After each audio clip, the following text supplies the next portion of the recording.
Chet. Vodka gin. Vodka gin. Are you the same gin? Are you different? If you're new, welcome. Hey, Jen. How's it going, Chuck? A vodka, that's kind of like saying vodka when you're drunk. What do you have? 4 of vodka? I'm just playing, Jen.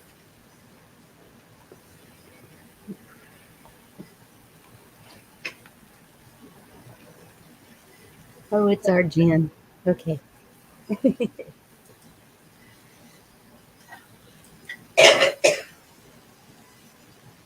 So it's like, okay, it's down in the 70s now. It was up in the 80s today. And so when we go to bed, it's like high 60s, low 70s. At 8 a.m., 40. Yeah. Yeah. It's raining here again. Yeah, we're supposed to get it sometime today. I haven't seen it yet. You can have it all. I'm tired of looking at it. Hey, Regina. Good to see you. Ow. Ow.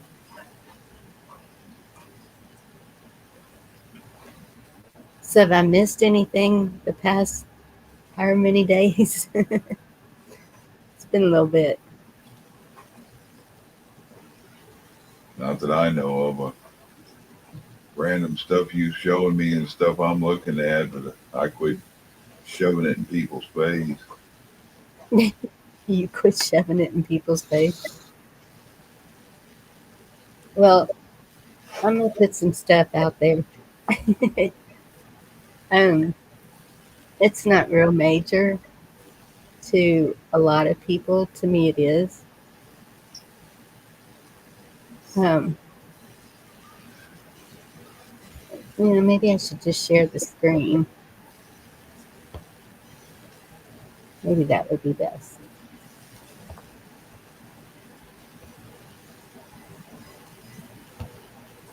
So I heard that they were trying to get rid of the national anthem. Hey, Ronan, good to see you. Because of it has the word slave in it, and I have sung it over and over, and I'm like, there is not the word slave. What are they talking about? Did you know there's a whole lot more to the national anthem than what we sing? Yeah, they need to see that whole thing. Yeah, that's what I'm pulling up. As soon as I can find it in all these tabs.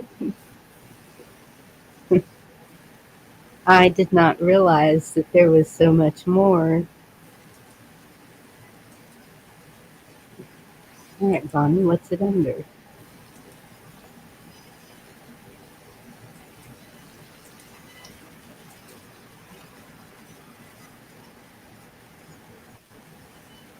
Robots are replacing the humans. We know that. That's not it. Maybe it's this that doesn't have any. Yep. It's the one that doesn't say anything. Lindsay Deb, good to see you. Okay. Oh, now if I move over there and watch chat, I won't be able to read it. So I'm going to read this if I can. It's little. So after what we usually sing, it says, on the shore, dimly seen through the mists of the deep, where the foe's haughty host in dread silence reposes. I hope that's what it says. What is that which the breeze or the towering steep as it, oh my goodness, fitfully flows, half conceals, half discloses. Now it catches the gleam of the morning's first beam, in full glory reflected now shines on this stream. And where is that hand, the band, who so vauntingly swore that the havoc of war and the battle's confusion. You know what? This looks like it's been read a lot. It's got some spots where it's. Anyway, a home and a country should leave us no more. Their blood has washed out their foul footsteps, pollution. No refuge could save the hireling and slave from the terror of flight or the gloom of the grave. Oh, thus be it ever when freedom shall stand between their loved homes and the war's desolation. Blessed with victory and peace, may the heaven rescued land praise the power that hath made and preserved us a nation. Then conquer we must, where our cause it is just, and this be our motto, in God is our trust. So how did you take slave there? The hireling and slave. No refuge could save the hireling and slave. To me, it sounds like all of us. Yeah.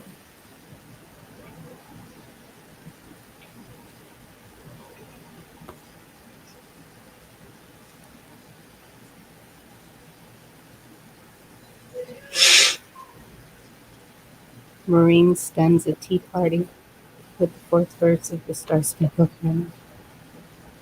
Was that in a good way or a bad way, Ronan? I'm going to drop the link.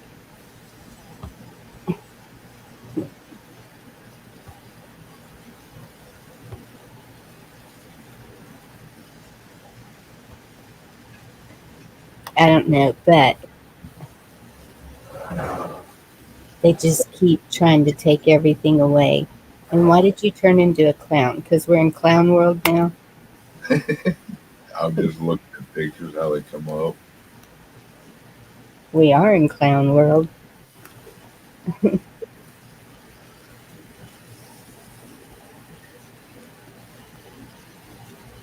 Awesome, Ronan.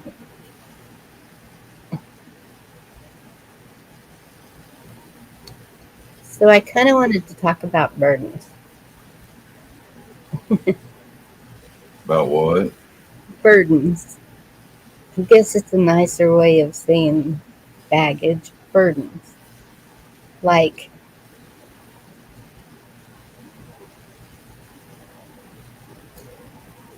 I guess if it's anything that you can't get over, you can't get rid of, you can't overcome it. Does that make sense? Yeah. Hey Ronan, how are you? I'm good. How are you? Good, thank you. Hi, hilarious too.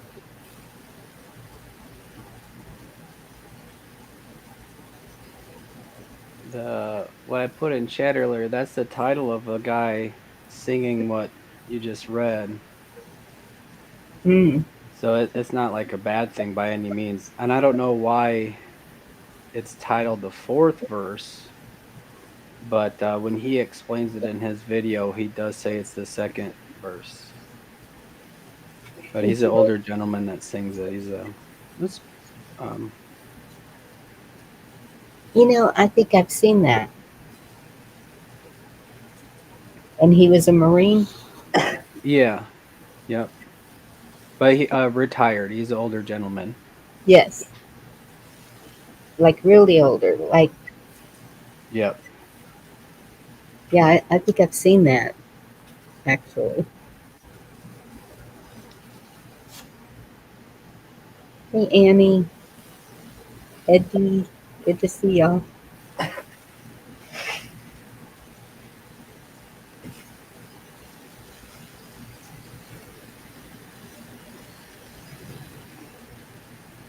guess it just goes to show how they can omit things. They don't, not just lie and change things, but just simply leave things out. Right? Yes, leave things out or make it worse than it is. You know, in a way, I know everybody got really upset about the statues coming down. Um, our historic figures and the statues, and that didn't really bother me so much because I just keep thinking it's about the idols, so we can't let it bother us about those things. Hey, Watt, good to see you again. John Dunning.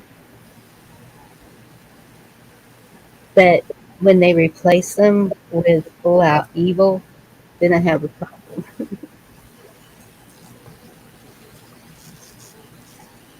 Yeah, I guess So it's that's one thing to take them down. It's another thing to replace them with straight up idols to evil. yes, not our idols. We don't we don't have idols, but boy, they're really into the idols.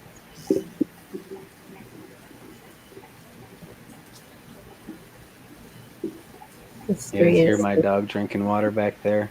yes. I'm sorry. He won't No, stop. it's He's okay. thirsty. He is adorable. What? Yeah, so I can kind of see that coming, and that's why I've been so about getting our mind prepared. And that's why I chose burdens tonight because I have seen where some people are stuck in the past. And by that I mean um, like if you had a really crappy childhood or a crappy marriage or whatever, um, but they just can't let go of those negative feelings. Bitch. What is it? Well, Sorry, buddy. hello, Vicky. That better? Oh my goodness, Jenny. What?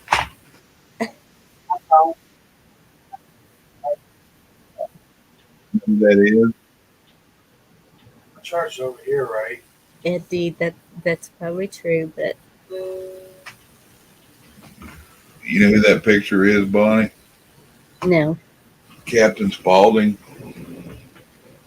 I have no idea who Captain Spaulding is. House of Thousand Corpses. Oh well, that's why I don't know. I haven't. He's on his show. He's like, "Don't you like clowns, kids? Don't you think they're fucking funny?" It's a good movie. It's not Chucky, the story, but that's Chucky really has entered the room. Huh?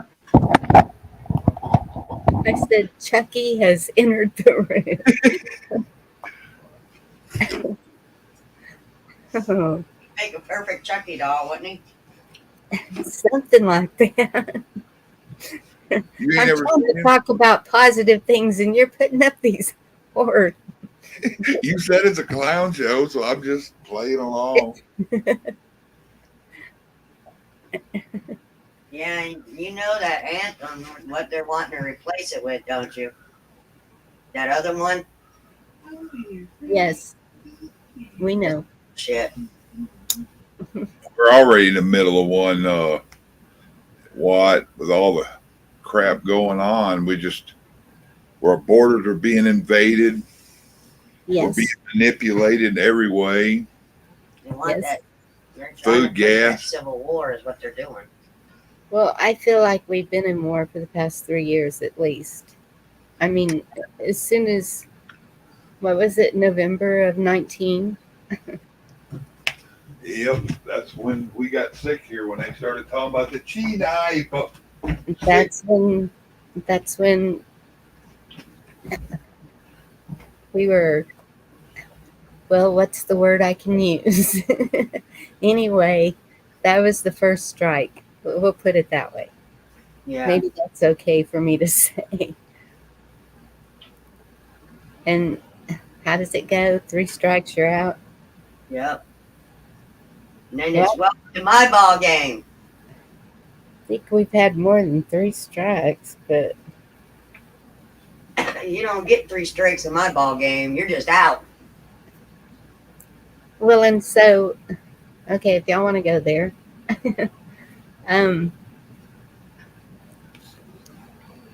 when and how do we stand up? Nobody even knows anymore because we get threatened in every corner. Hey, Nora. I think it'd be more important for like morning prayer in school than Pledge of Allegiance, for example. If I think we kind of get wrapped up in patriotism before God, and maybe we can fight back in doing that instead of, you know, fighting get the Pledge of Allegiance back into school. Maybe we can figure out a way to have like morning prayer or something. Like the kids can do that and organize it on their own, and there's nothing the teachers and stuff can do about it. Absolutely. That was something like I think Meet Me at the Pole was something we did in school as Yes, we still have that going on. so That's like, you know what? I think they should put a certain age limit on internet too. I'm sorry, but 25, 21, you can't get on the internet. Because I tell you what, it's ruining my granddaughter. Yes. Actually, there is an article that is going to surprise y'all about that.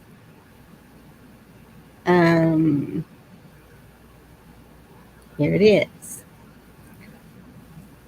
The title is The Rise of the Boomerang Generation, How Gen Z and Millennial Men Are Reclaiming Boomer Lifestyle. Yay, boomers. Shit. Did you hear about that lady that's getting sued by a school board because she asked for her child's curriculum? Curriculum? Yeah, Curriculum? that No, word. Huh? no, I haven't.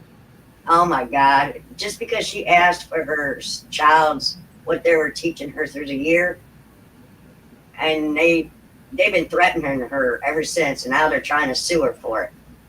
Just because she asked what she was learning all year. Which she has a right to. But y'all be surprised at what these young people that everyone thinks is blind and lost are actually asking for. And one is age verification. One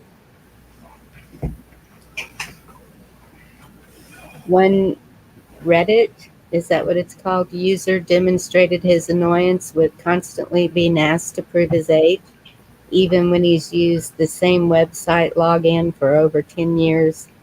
And so it's the technical part of that. And making an account for online purchases, they don't feel like they should have to keep making an account to do that and give their personal information. Not everything needs an app. They don't feel that everything has to have an app for it, the frozen yogurt store or wherever.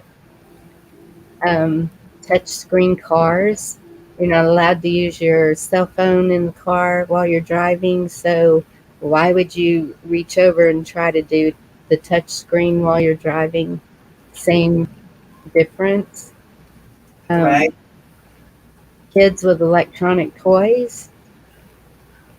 They see kids in strollers and sitting in the carts carrying some kind of technological device, and they're saying nope, let them entertain themselves without technology. Recording at concerts. If you go to a concert, you should be there to enjoy it, not worry about what's on your phone screen. Put your phone away. Ebooks. They're nothing's better than actually picking up a book and flipping through the pages that are worn, and how many people's used it before you. Um, Voice recognition, they're against that. Any kind of voice activated device. Automated voice machines, they're against that. And QR codes on the menus. Kind of surprising, huh? You know, And this is from the young people.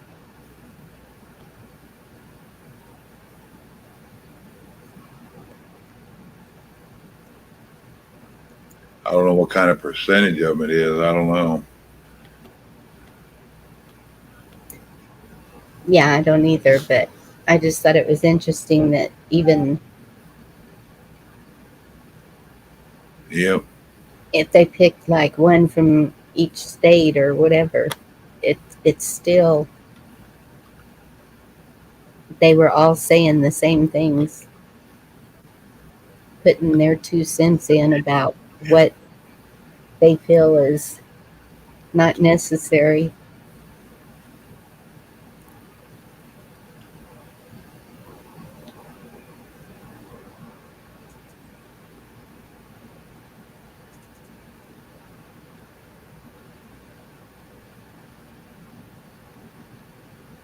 I'm just reading some of the chat now because I missed it reading that. I'm seeing if I see anything that I might have dumped or anything new in other places.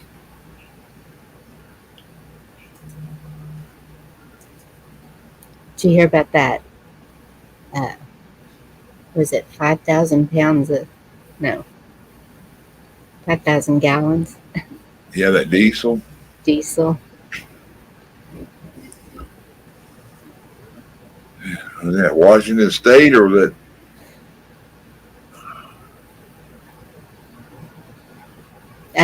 As far as I understood it, it was Washington State.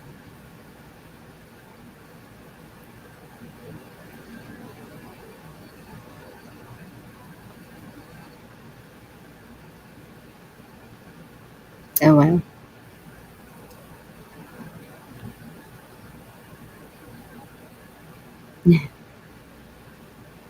Yes, the Lord's too. Bible's the best curriculum.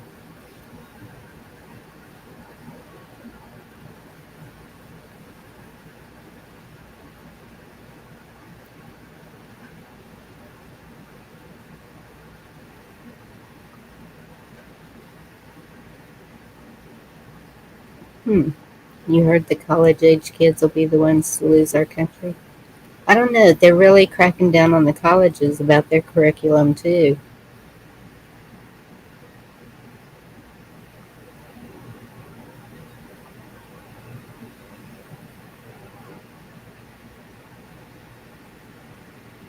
That's a good one, Echo. Hey, Echo, good to see you.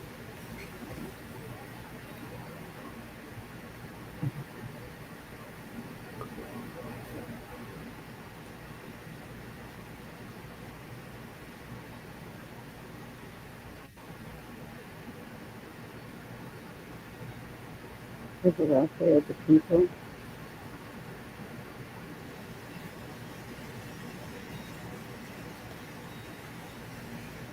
So yeah, they got that's kind of funny. The government's more than 22 trillion in debt, more than that, far more than that, and then they got the audacity to make us have a credit score. one. You know what that's for? The credit score? Yeah. Yeah, I'm just making fun of it. Yep. And Ed D, that's exactly what it's for. One party system. Yeah, They're using it in China right now, and it's like a honor system. If you do this and this and this right, then you'll get this privilege, and it just goes on from there. Y'all know what that means. So that's where we stand. Are you going to agree to that or not? And you don't have to answer that. I'm just saying that's how we stand, is whether you agree to everything that they throw out there or disagree. And the things you can say no to, if you want to say no to it, say it.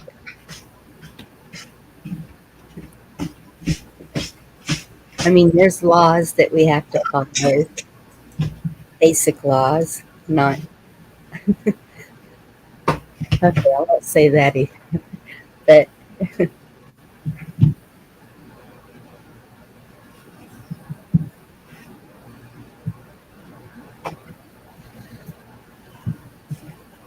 the laws are in the Bible. Just say that. So Yeah. anything that's going to cause harm or anything to somebody, no, I'm not going to be for that, because that's inhumane. That's not what we're about. Absolutely. Follow the 10 Commandments.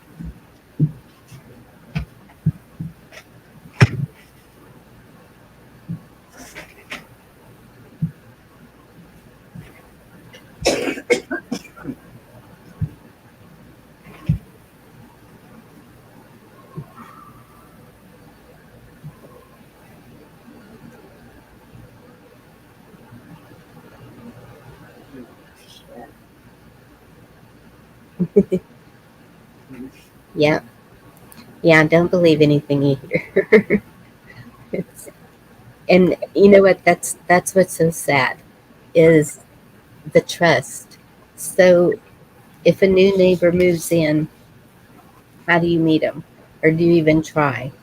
If um, do you go places where you can meet people and talk, actual talks, get hugs? I went to the farmer's market and it was so neat getting hugged by all my friends that I haven't seen in a little bit, and it's refreshing. It's what we need. That's what they Even, should do. even if you live alone in an apartment, um, sit out on your stoop, whatever you call it, the front of your front door, and there's any kids around. Say hello to them. I wouldn't let them in your apartment because people think all kinds of things, and Yeah. but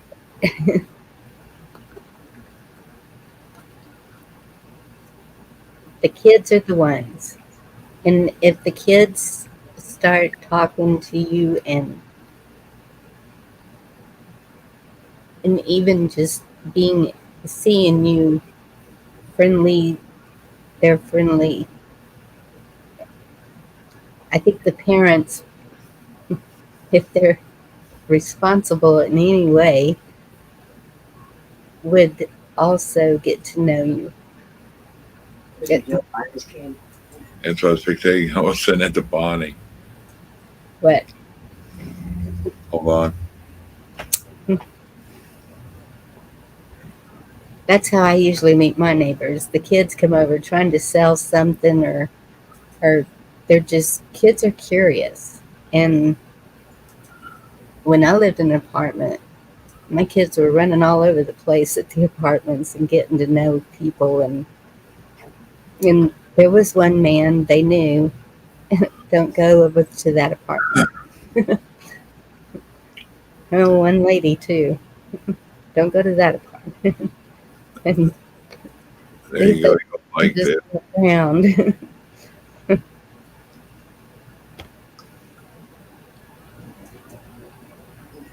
a prime example of not just the basketball aspect.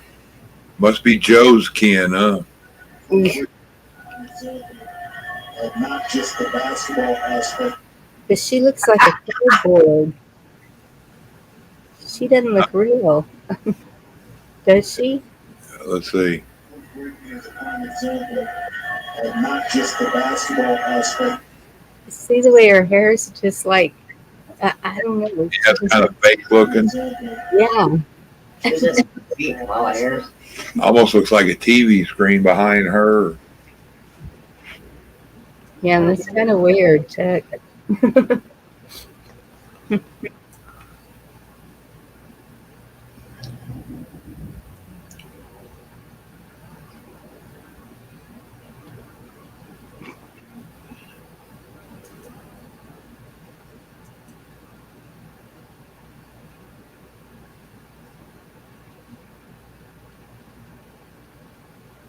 Usually, when people goodness. smell me, they step back. They don't step forward. I would have paid attention. I'm sorry, Ronan, what'd you say? Oh, I was just saying, usually when people smell me, they step back, not forward.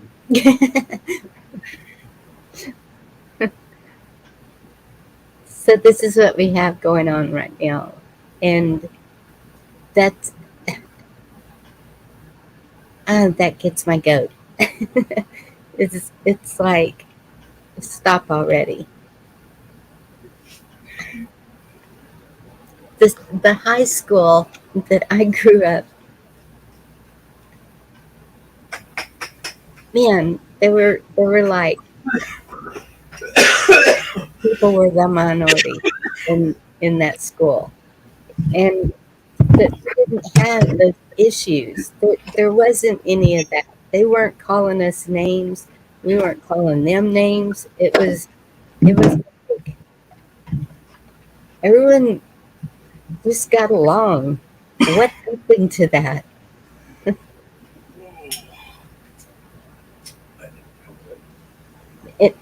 We knew everybody within 4 blocks of us. My mother, I was like, I don't know, 11, 12, and she'd go down the street and get your hair cut, and some lady was cutting hair in her house, and of course all she knew how to do was pixies, I think, and I hated it, but I did it. Come back home all hiding my head. We just, all the neighbors would get together and we'd go riding bikes, and this was the adults too.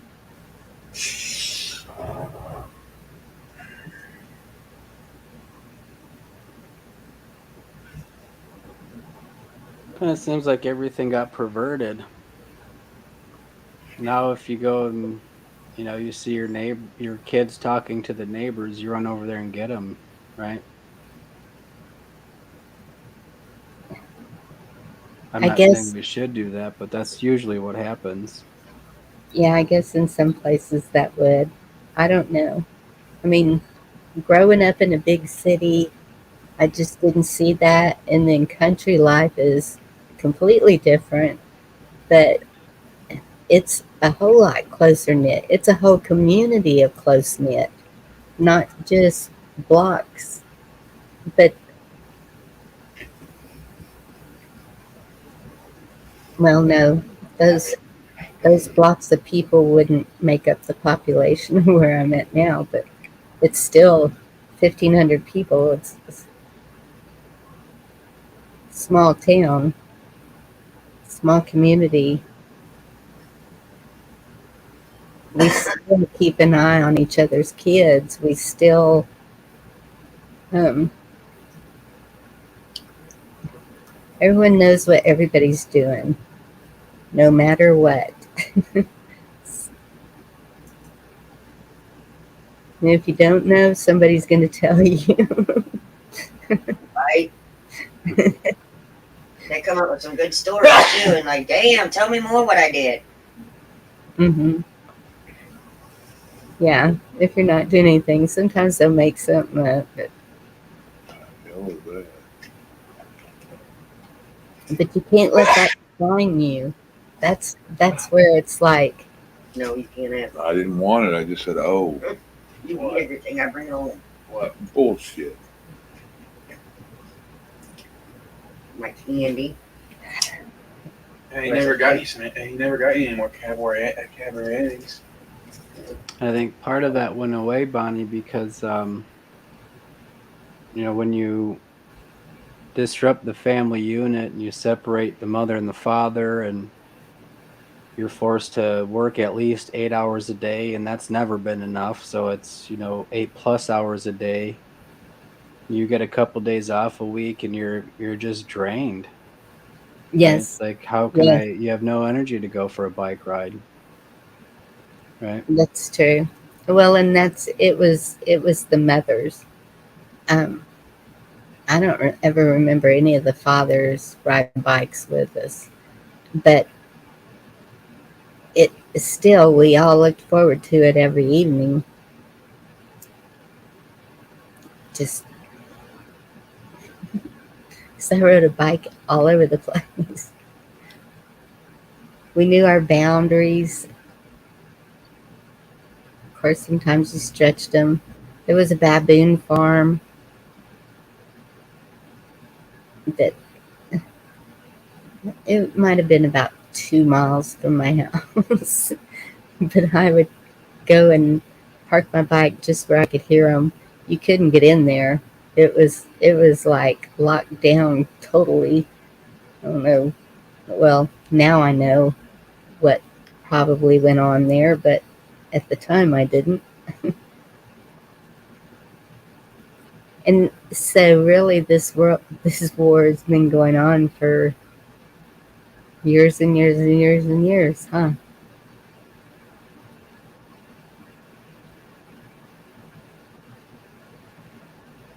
Just seems like we know more now. We're watching for more.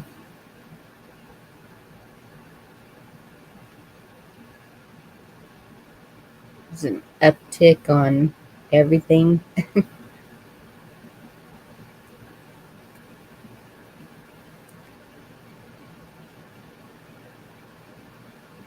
Yeah, good to see you.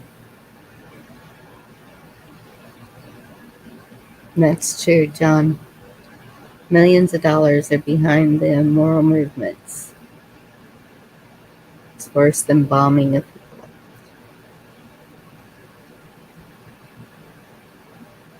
And that's the whole thing. When people talk about going out and taking care of it, what? There's no definite of who's doing it.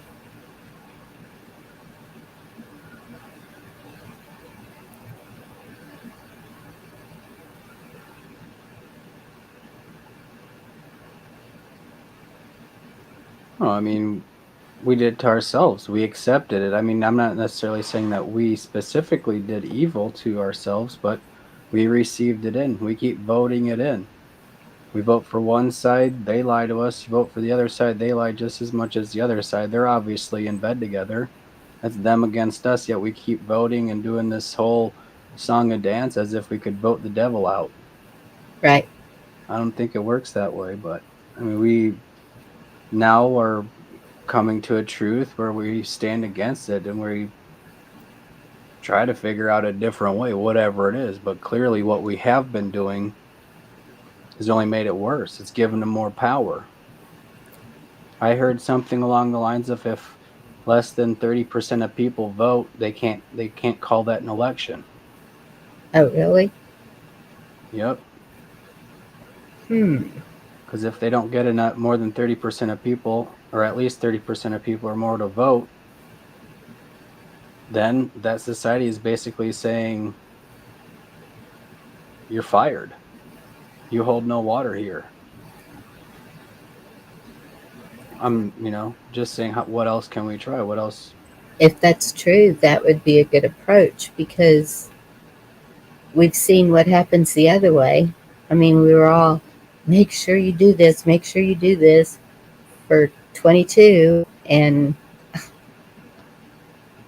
all these people came forward. This happened, this happened, this happened. Was there any accountability? Were there any charges? Did anything happen? Not a thing as far as I know. Did you hear of anything happening? Nothing nationwide. I mean, I know that there were a whole lot of arrests in Texas, but and that's it. Is it each state and only they know, or I know in 20 we had over 200 arrests, and I had seen 22, maybe about 100 so far. I mean, there could be more, but it keeps on.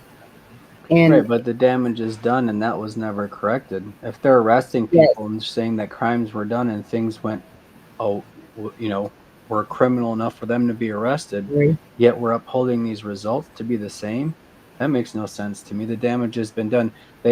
How Yes, that old saying says, they robbed the jewelry store and got away with the diamonds, and they don't have to give the diamonds back, right? Remember that whole shtick? yes, yes,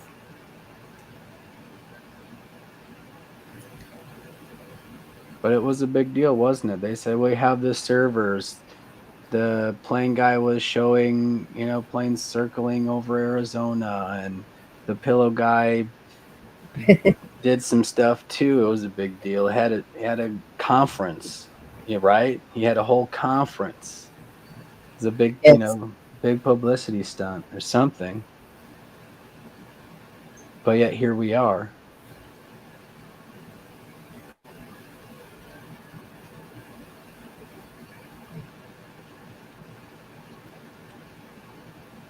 yeah.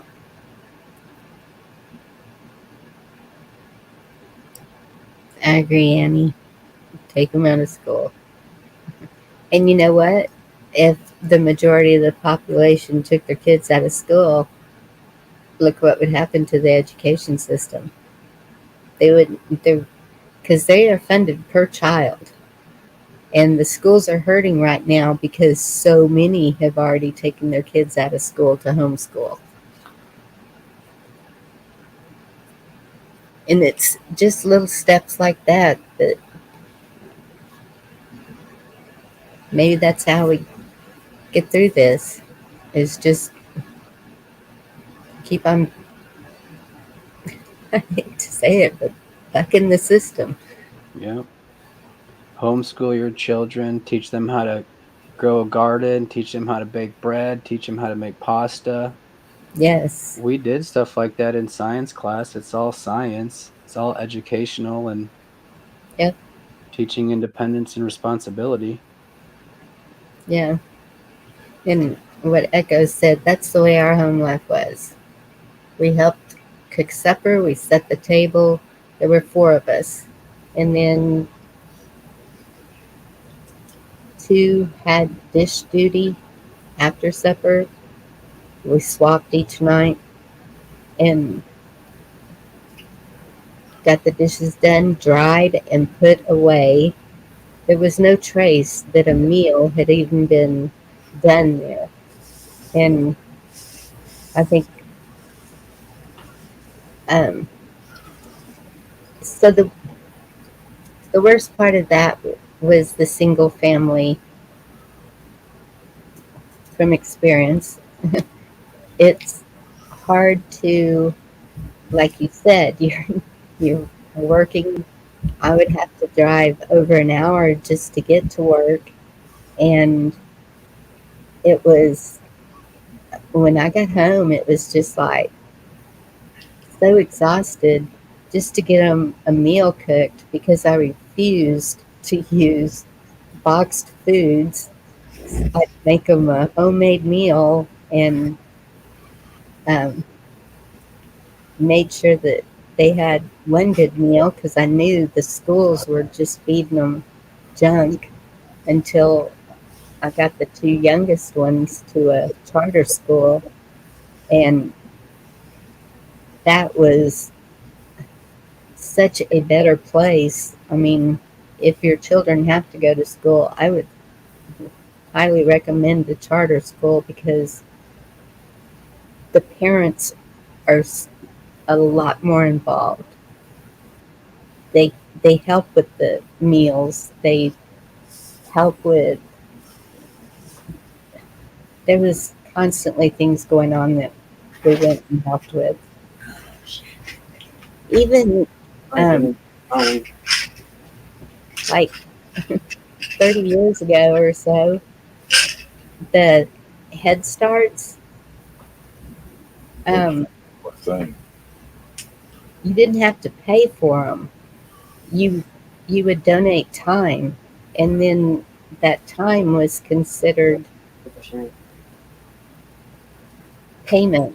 Like, I don't know, somehow it was matched. The one that matched it. I got my bank. You took it? That's what somebody had said also, is You afraid that I might do something? maybe No, if I break down on the side of the road, You got the other one? try not to use that one. is maybe to see how you can work through the system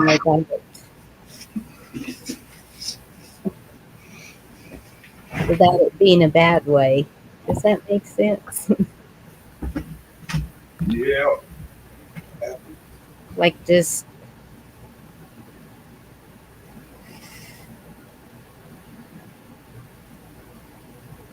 I mean, if they're going to offer you services and you don't have to give your life away for it, take them. Yeah, absolutely. It's like, did you see in, I think, what is it, San Francisco? They're paying reparations to folks. Okay, well, that's a little bit ridiculous, and you know what? It's probably going to go through. It really probably is. You think so? It would not surprise me. But you know why? If it goes through, it is to make people mad. It's to make people react. It's because we all know that it's wrong. But that's why they would do it, because it is wrong, and they're trying to get us to do something so they can really come at us. Yeah, they're trying to gaslight us. I think you're right. Yes. Is that what it's called? I think that, like even with this whole banking thing, we see they just print the money anyway. So, I mean, print it up, give it to them. It's no sweat off my back. Right? But Yeah. I think, when you hear these things and they start giving people money, it's the end. Like it's game over. That they're not going to give people $5 million and expect that to be worth anything. Yeah. They're saying like $5 million and houses for $1. Yeah. And plus, don't forget the 97,000 a year. That's what she did to Brandon. Hey, I mean, my goodness. I mean, I guess maybe I could just state here for the record that, I'm a black man living on San Francisco for the last 13 years. So when I get my money, Bonnie, I'll make sure to hook all you guys up. Chuck, you too. I like Okay. you. Who do we got in chat here? We got John Echo, Hilarious. Who else? Regina. My peeps right here. I'm bringing you up with me. Woohoo. We can timeshare my dollar house. A what house? You get a house for $1 too in San Francisco, for the reparations. So do you get it anywhere you want it? Just San Francisco, I imagine. Yeah, if there's any justice, mine would be on the beachfront. You know what I mean? Like, Yeah, right. That's real reparations right there. Okay, well, cool. We'll keep this one for if a hurricane comes.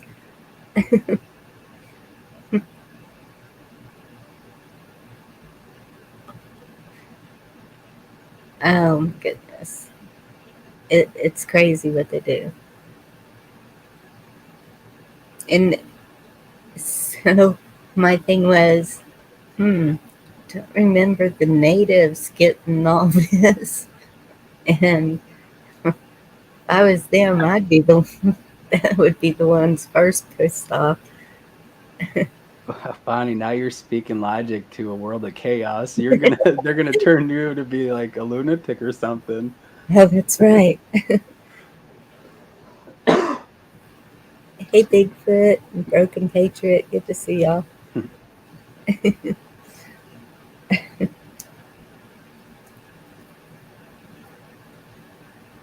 I try not to like be bitter about what other people receive. Excuse me. Had to clear my throat. As long as it's not being taken from me, I surely didn't do anything to ill anybody. I have no malice in my heart looking to cause harm or injury or take something from anybody, you know? Absolutely. So if And it's we just like, oh, I'm sorry. go.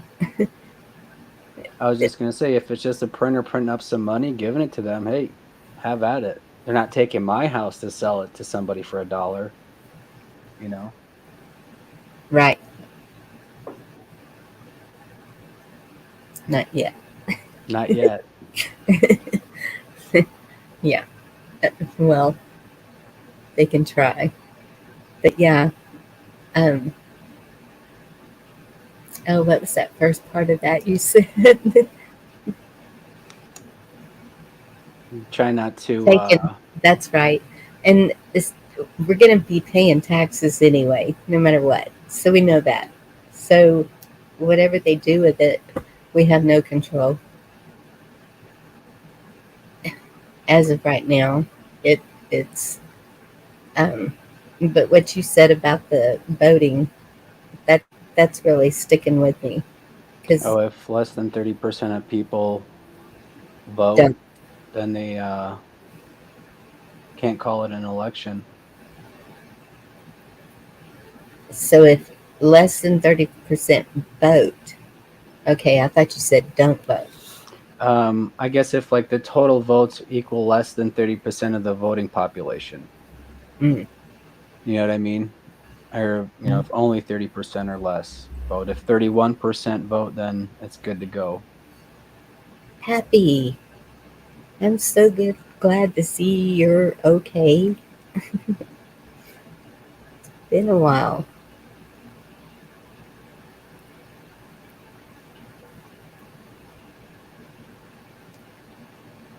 Yeah, we have to get back to instilling morals and. That's what we're just talking about over here. I had to mute my granddaughter. Oh, Biggie's wanting to get her and bring her here, but she has a bad habit. If she doesn't get her way over the internet, if you take her phone, ground her from the internet or any of that stuff like that, she's been known to call the cops, saying people touch her, saying people abuse her. It's unsafe. Starts calling cops about all kinds of stuff. Another one of these twisted minded people I've just found out as an adult send her a cell phone and paying for this stuff. And this is an adult. And they don't know if it's male, female, or what, but it's an adult. But she's a 14-year-old girl that identifies as a boy, I guess. And now she's starting shit over because she got punished and she lost her internet and phone privileges. And after 2 days, this whiz over here is sending wellness checks over there to their house, causing issues with the law coming over there.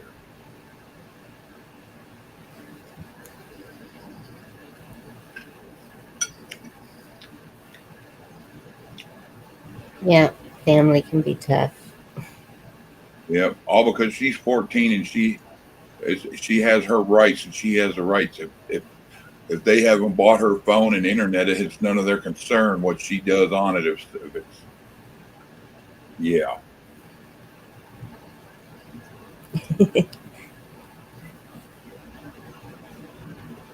Hey, DeCat, good to see you. Hey, everybody.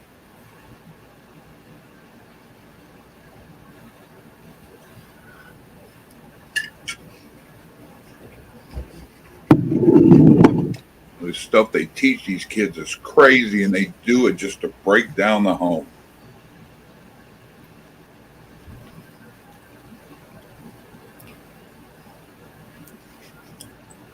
Yeah, but Eddie's saying, I I saw where they're trying to make it to where the people coming in can vote without anything. So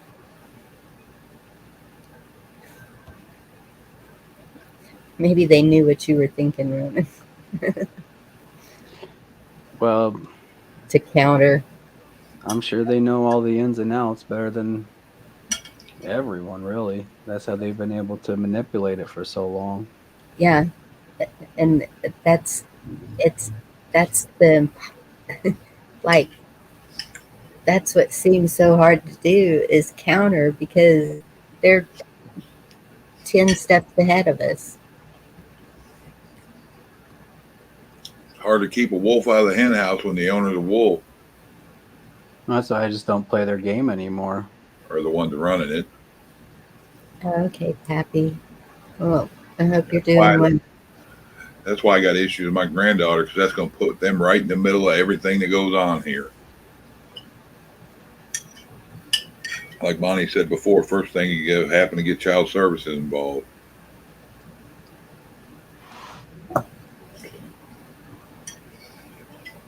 I threatened that to my dad once. I grew up on a dairy farm. I think I've shared that before. And I've had a good handful of days where I was like, this is a bunch of BS.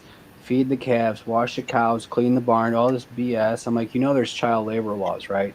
I'm like, I'm sure this has got to be illegal. I'm calling child services. I'm done. I can't take this crap anymore. It's all, machinery's all breaking down. Everything just sucks. He handed me the phone. He said, here, call them. Go ahead. See what they tell you. Go. See if it's better with them or here. You called my bluff. Yep, that's sort of what I did with my kids. They had just been taught about it in school, and they came home. Hey, guess what we can do if you spank us or if you're mean to us or whatever? And I said, make that call. Figure it'll take them about 45 minutes to get here. Yep. Then they'll have a reason to take your butt. They'll take what's left. They just looked at me, but they didn't make the call.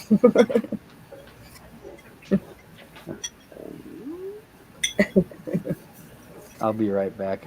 Duty calls here. Okay. D-U-T-Y or D-O-O-T-Y? Let's see. Number 1 or number 2, buddy? Yeah, both. Have talent, same time. Yeah, Bonnie, sorry to bring that up, but I figure there's probably many people out there dealing with it. I don't know what to do. Vicky wants to go get her and bring her here. And I said, if she brings all that here, then is she willing to give up everybody's freedom in this house and possibly get everybody put in jail if she starts a bunch of crap?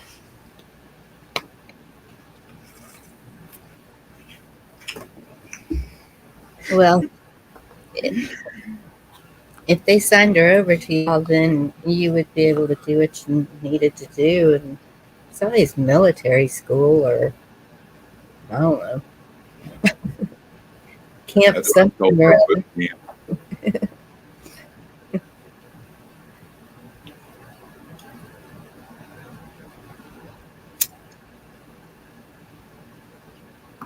That's a big one, Chuck.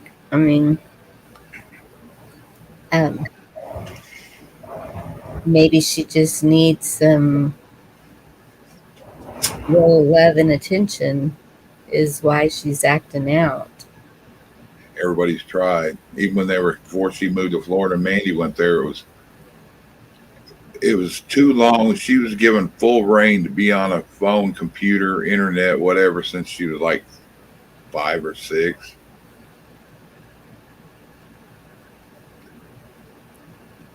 The only one she sort of used to listen to was her stepdad, which is my son-in-law that comes over here.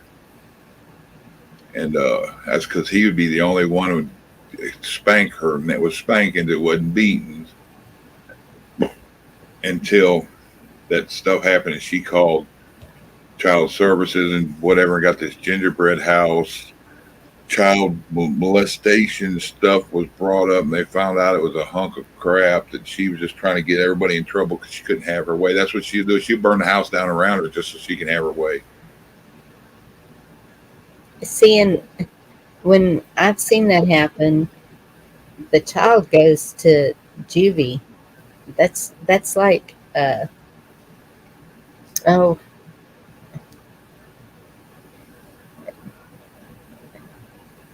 you can't get away with making stuff up like that. Hey Benjamin, good to see you. Hey, Ben. Did you see Eddie's comment? Yeah. Okay. That's what I'm thinking, trying to tell Vicky, and Vicky wants to try to do it. I'm like, Mandy was with that guy. They failed. Stepfather failed. That's When because she left to Florida, she went to her dad. That failed. She went to her mom. It's all okay until somebody tells her, "No, you're 14. You don't do that." Multiple times been caught taking pictures of herself and showing people on the internet. Or caught on a camera. Yeah, I've seen a couple of girls that do that. But she identifies as a boy. I call her by her name. She ignores me, and they say, "No, you need to call her so and so." I'm not calling her that.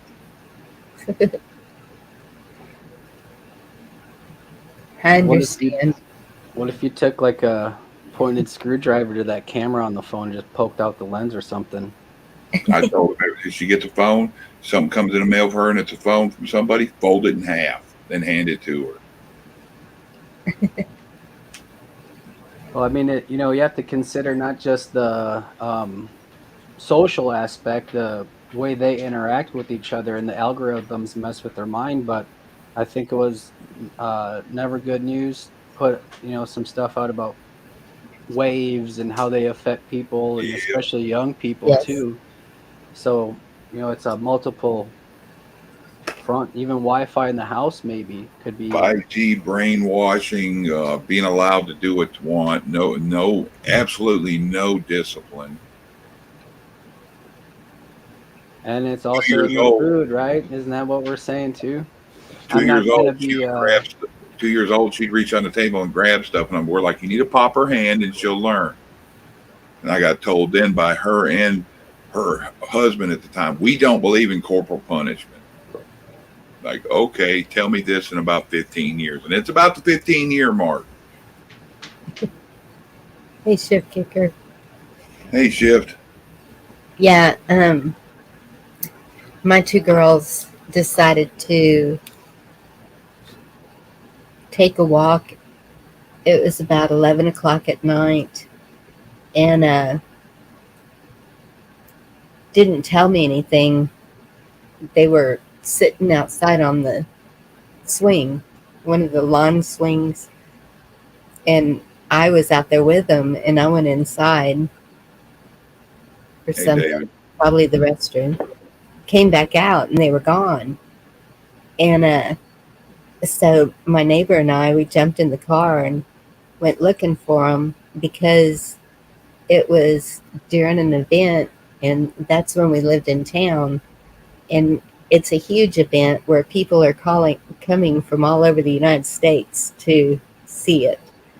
And so there's, you don't want your kids running around at a time like that. They were probably 14 and 15 at that time. And so there's an officer that sits there watching at this event in case there's any kind of trouble or anything. It's all outside, outdoors. But so I pulled up next to him and asked him if he had seen two girls, a blonde and a redhead. And he said no. And he said, "What's up?" And so I told him. And he got on his radio and he called another officer that met me at the house. And so then the girls come walking up while he was talking to me, And he turned around and, hey, Ridge Runner. And he was very firm about it. And he told them, I didn't even have to say a word. He said, first of all, you two girls just broke curfew. And I didn't even know there was a curfew, but no kids were allowed to be wandering around after 11 o'clock. And he said, and you made your mama worry, and anything could have happened to you. And if I see you two wandering around by yourselves again, I will take you in. And that stopped that. And, you know, sometimes they're good at putting a little fear into them or straightening them out or whatever. They I got mean, roasted out in Gingerbread House in Shreveport over there. And the last time some of this stuff happened, it's been a couple years ago. But she got caught showing pictures over the internet, and they thought maybe she'd been molested, and she was acting like she was. And then she played into the system because she got grounded and everything taken from her electronic wise. Started talking about this and that, and that she gets spanked, and it's more than just spanking, and she's abused because she gets scolded because she gets told no, that she can't do this, and talked firm to. And you know how a lot of them are nowadays. You can't talk down to them. You can't say nothing. You can't correct them. You can't. And they kept her in there like a month. Everybody that was involved that ever been around her, they called them in, had screens and meetings and talked to them, and they checked the houses, and just about like what Ed's saying. Treated them all like they were pedophile child abusers. And it was her because she got caught doing something and had electronics taken away. I still can't believe that there wasn't some kind of a punishment to her for lying about all those people. They said they don't think something happened, but they're not sure. It seems like it. They're all about these kids being that way. Yeah. They don't want another generation. Yeah. Well, kind of, if I might point, just talk a little bit about what your example, Bonnie, when the kids went out for a walk and the police officer and the way he talked to them. I mean, it got the desired result. So don't get me wrong, children should always let their parents know where they are at all times, regardless. Right? So I'm not disagreeing with that. However, in a way, I think he could have chose better way of saying that. He made himself out to be an enemy to these children. If I see you out here, I'm going to arrest you. I think that's a bad approach. A police officer shouldn't have that approach to children. There is a fear. There is a real fear and a real danger out there. And it shouldn't be the police in that sense. There is the, keywords. I don't want to say something I'm not supposed to, but you know what I'm saying, with the vans and the candy and the puppies. Yeah. Those are real things out there. Absolutely. Looking to cause absolute damage, right? So getting too comfortable and wandering off in the middle of the night is when that stuff happens. And that's the truth. Yes. And that's when the police officer will be there to help when you call for help. You shouldn't have this fear of running to hide. We used to play a game called Tank. When I'd visit my cousins in the city in Chicago, we would be out all hours of the night running around. We wouldn't do anything too bad, but we'd play Tank. When we saw a cop car, someone would yell Tank, we'd all hide. We'd wait for it to roll by. Right? So in a sense, it's like teaching kids to fear them. And we shouldn't fear police if they work for us and they're there to protect us and we're not doing any wrong and not causing any loss or harming anybody or stealing stuff, that kind of stuff. They really shouldn't have to instill fear that way where I'm going to come and get you for breaking curfew. Right? Like you shouldn't be breaking curfew because those people will hurt you. There's a group of, terrible monsters out there that will do things to children, right?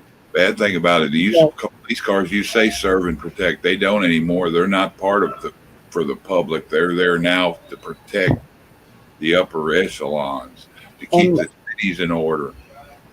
Absolutely. And that's why you get to know, I always make sure to get to know my police and my sheriff and the deputies, the whole force, because there has been some bad apples in there, and um, one it just I I don't even know how to explain it except for from experience.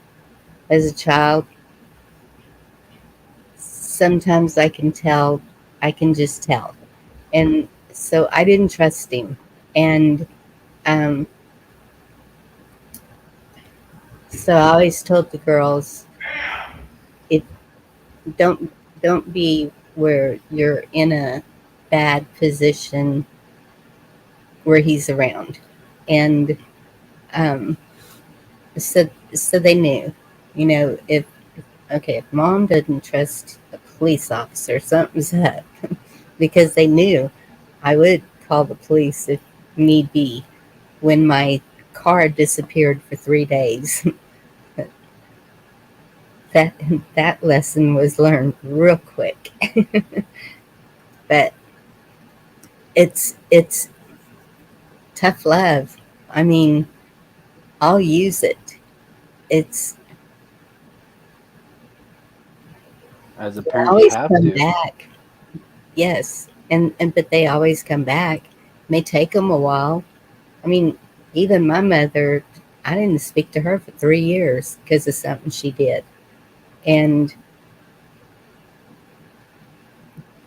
then it was like, because I was so close to my grandmother when my mother moved back from Germany. Um, After a while, you know, I had to speak to her. There's family gatherings, there's stuff going on, but they come back. Now I'm doing everything in my power to get out there and help her. The sheriff may help still. Not real sure on it, but where I'm at over here, this county over here is one of the bad, crooked as bad as it is in around Houston. Yeah, and I hate that. Near any of the big cities, even small towns near the big cities, I can see where.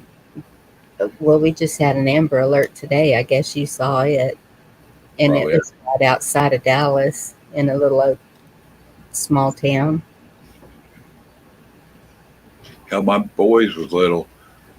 Uh, People moved a mobile home in and they left it over there, and the doors were wide open and all that. So the kids eventually went up there and wandered and looked around, and all of them started coming around with toys. And the neighbor across the street asked if I gave the kids stuff, and I said no. And I said I noticed mine had. I thought maybe they got them from one of y'all, and no. And we ended up hemming them up, and one of them told me that new trailer they put in around there, uh, the doors are wide open, and they thought it was just free stuff laying in there. And I'm like, you guys can't do that. You need to stay out of there. And one of them said, Yeah. well, you're not my dad. I said, I'll tell you what, I'm fixing to get a hold of your dad. I'm fixing to get the sheriff's department out here. And I said, I'm going to let them know what all of y'all are doing. And I got them a sheriff's department on the phone. And I told them, give the sheriff that's going to come out here my number and have him call me on the way. And I said, we need to scare the hell out of these kids, because that right there, they're learning it. To me, it's still breaking and entering. Don't matter if the door's wide open or not. And It stealing. is. So we talked, and I told them, so when you get here, when they come up and tell you what it is, put them all in the car. I'm going to talk to the parents across the street after you do that. Or, as a matter of fact, I'll let them know part of it before you get here and what was going to happen. And when they put them in the car, we're all just going to go in the house. Them kids lost their damn minds. Well, um, that happened with a friend of mine. Her kids went into a house like that, and I don't know if they do it on purpose. It's like a setup or something, but it's weird that it was like the same situation. But those kids, they had to go to court. They had to. Uh, they didn't put them in the system. They had them do community service, and they had to do odd jobs to make the money to pay the fines. Even my daughter, when she got in trouble for truancy, and they didn't take it out on me. They told her, you're going to have to pay whatever fines are involved with this, and you go work at the Dairy Queen or whatever, you're going to pay. And um, that's the big thing here is the kids, well, even adults, community service. I agree with community service, but I don't think it's the government that should be making those orders. I don't know. It's just I don't have children, but I would have a hard time if my child ever were to do something wrong. I would make sure that they know what they need to do to make it right. I don't need the government involved in that. When the Right. government gets involved, they're not there to help anybody. They're not there to help the kid. They're not there to wrong the right. They're just there to keep record of it. And, it's going to follow that kid, until they're 18, depending on how old they were and what they did. It's just going to keep going. In some situations, it's a straight up crime. I'm not saying that, but in a truancy situation, I'd have a hard time. Like if my child had a truancy issue, I'd got to figure that out. But the government to come in and fine my child, how can you do that? They're a child of tender years. They're actually a protected class, right? Like, Well, she was 17. She wasn't little, but I had to work. I was a single parent at that time. And so she was skipping school when she got there, or there was one time I got home and she said I needed to, we knew him by first name, call, he was the chief of police. And I said, why do I need to call him? And she said, he'll tell you. And so I called him and he told me, and he said, I'm glad we didn't have your number to get a hold of you because one of the parents, they had to get an ambulance for. They were fixing to drag the river looking for our 5 girls because they had walked away from the school and last seen at the river. They had DPS and everybody searching for them because they thought something had happened to them. And so that's where it's like, what do you do? For every hour they're gone, that's at least 60 miles away that they've gotten. Yes.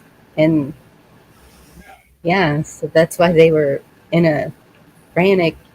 And of course, the school wouldn't take any blame, even though she rode the school bus to school. You think that when your child steps on that school bus, then the school is responsible for anything that happens to that child.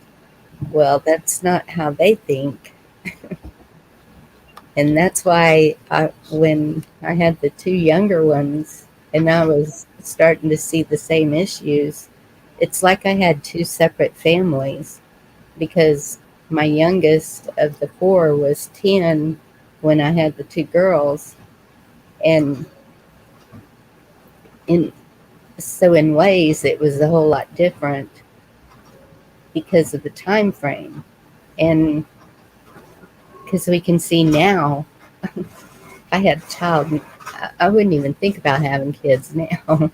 It's just so crazy. And knowing what I know now, how they want the children, it's like, no way. And so with my grandkids, I am like crazy protective now. But some of the things y'all were talking about, I don't know if y'all have heard Mama T up here on panel, but she went through a situation kind of like that. And so when the sheriff or the agency or whoever tried to come and get those kids, I think it started out with her city council, but she would have notices and affidavits already made up And she was like, nope, this isn't happening. And she just kept standing up to them. And they would sit there and kind of balk for a minute, but they would leave because they knew that they were out of their jurisdiction. You can't just take people's kids. There's there's there's laws to help with that. There are uh, I mean, and that's where even in rebuilding, I'm not really sure how that part would work because I know that child abuse does happen, unfortunately. So if it's real child abuse going on, who do Well, you turn to? the community usually knows, right? Like, No, no. You know what? That you would think that, but sorry. A house can look totally normal on the outside, and when those kids are being threatened with when those kids are being threatened that the whole family will be taken care of, they're not going to say a word.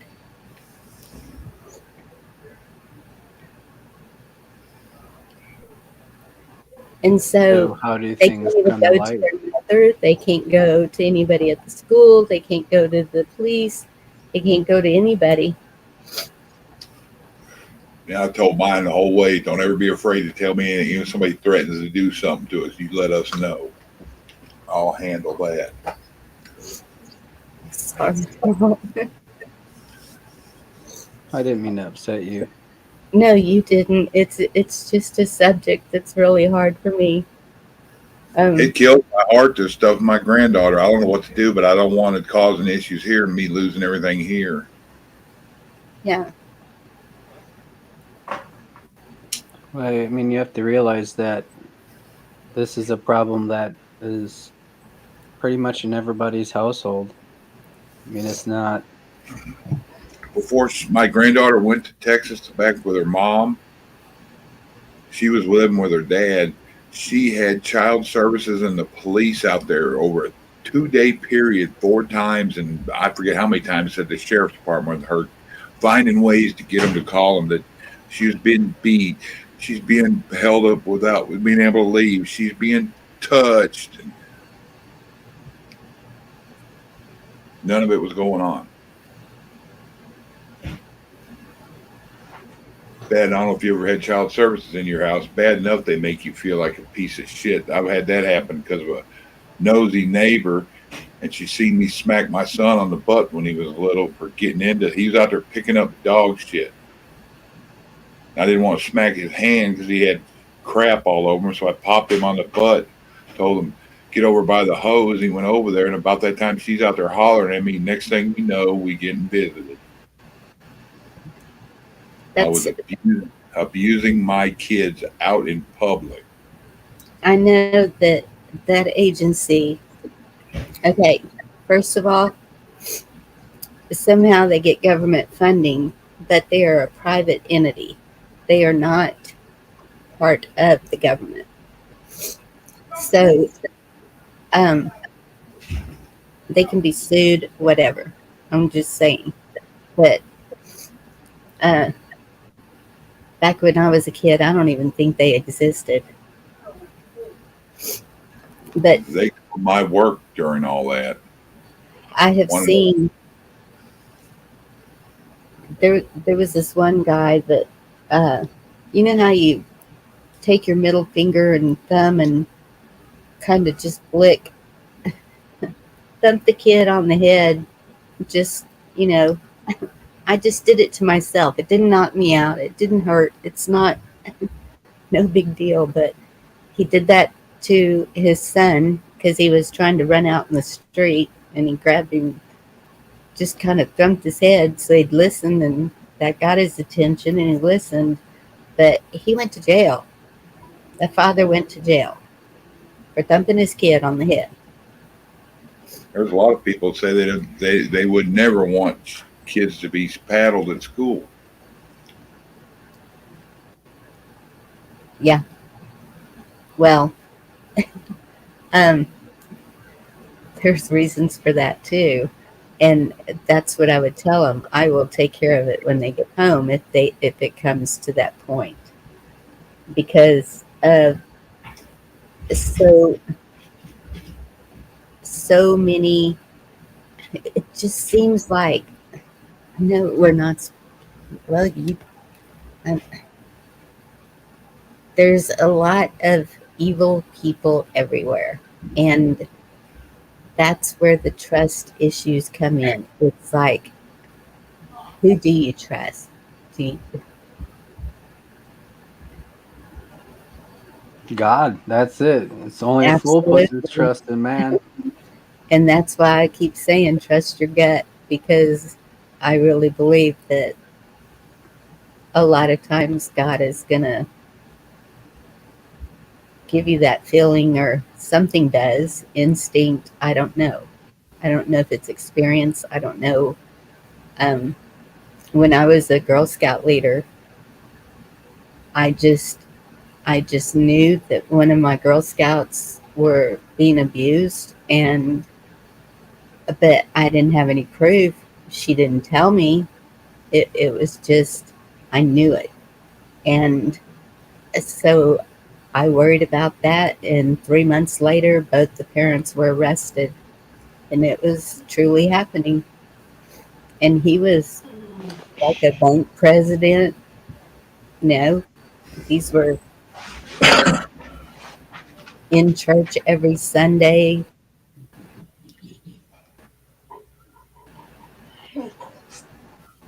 Highly thought of people.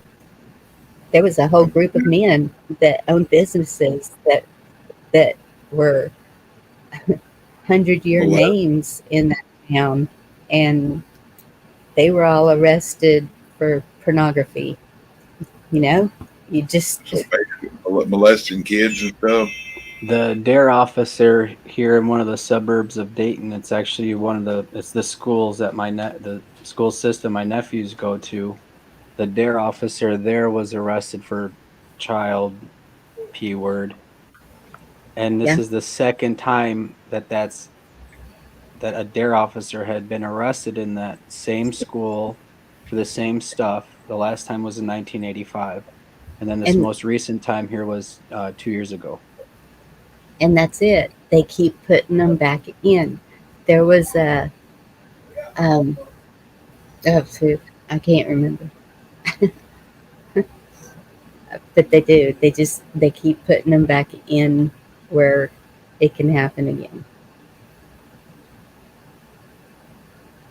Do you think it would be more beneficial to have a 4-hour school day instead of a 8-hour school day? Yes, a 4 hour. Is that what you said? Yeah, instead of a full 8 hours a day. Half the stuff they do during the day is meaningless anyway. Just knock it out the first half of the day. You get home, maybe have a Absolutely. couple hours of homework, and then the rest of the day is yours, type of a thing.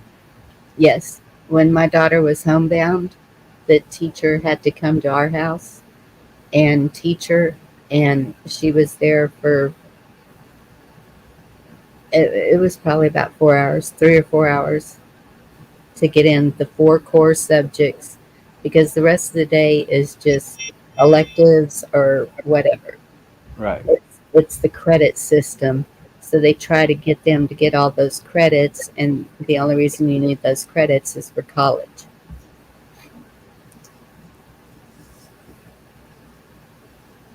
And even that, I mean, you can get your GED and still go to college, right? Yes, that's what I did. So, right, you don't, that whole credit system, it's part of the indoctrination, right? It's part of the programming. Yes. When they're And in eighth grade, I had to go up there and for the big parent meeting, and you would decide college program or regular program. Hold on a second. Oh, how did that work? What do you It mean? was college program or regular program? College program, they would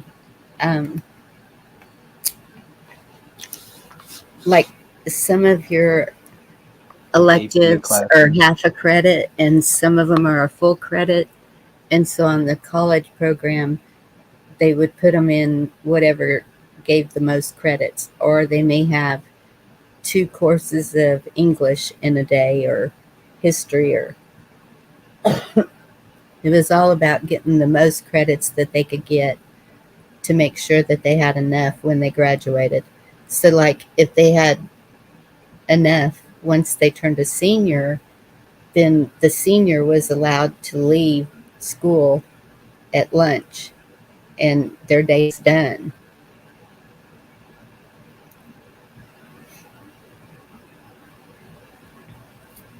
Where if you took the regular route, then you just went all day.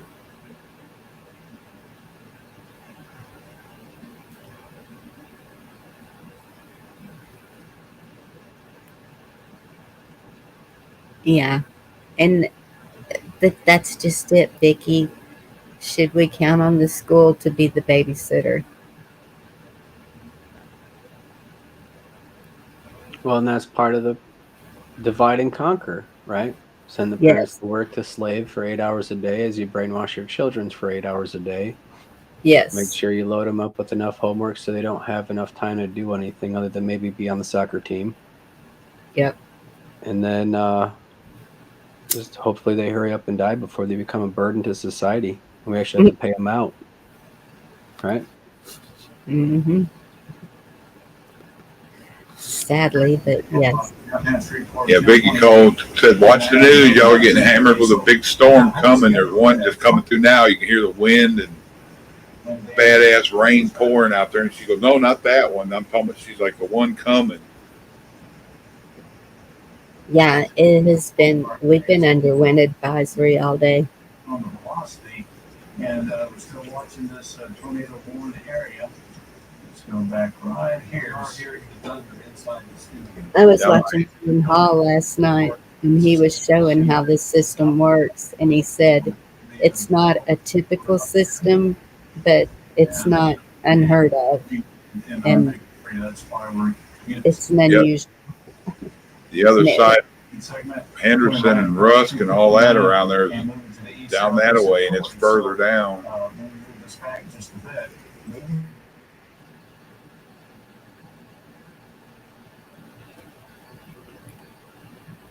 Do away with, yes, and I totally agree with that. Apprentice programs, a trade where they're going to learn a trade. I think that that's what we're going to need in the future. And I have 2 grandsons that are in an apprentice program for electricians, and I have another grandson that is in construction, and another one that's, I'm actually not sure what he's going to go into. He's still young, but it'll probably be his father's business with the processing if we still have cattle. That's what he'll be doing, more than likely. And yeah, they were showing that all across the United States. Like upper Michigan is going to get a ton of snow, and they were showing snow all the way over, I think, to the East Coast. Yep. Red Runner. Yeah.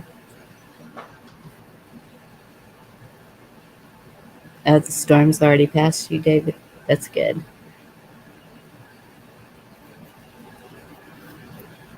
Yeah, that part didn't hit us. We're far enough south It didn't look like it was going to on Ryan Halls last night. But look at the winds.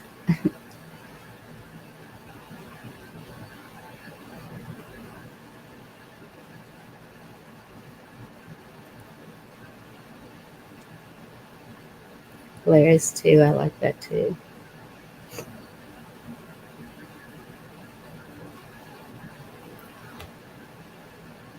And that's what it would be for me. I mean, I didn't retain all that, but trying to talk my daughter into letting me homeschool the grandkids. I would be learning a lot with them, I'm sure, once they got older, especially history. I had really bad history teachers, and I would make sure that they were not fooled by the history that they try to teach.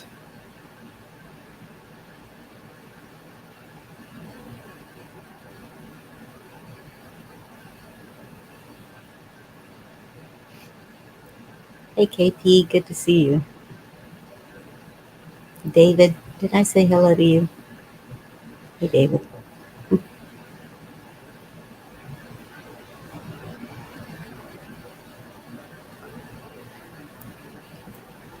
Well, I didn't expect the burdens to turn into all that.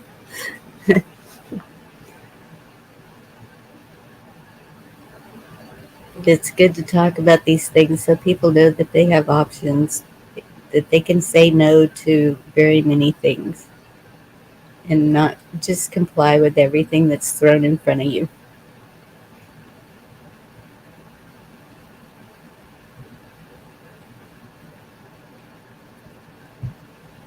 Yep. You don't have to let them compel you. Mm-mm. So, question for you, Ronan.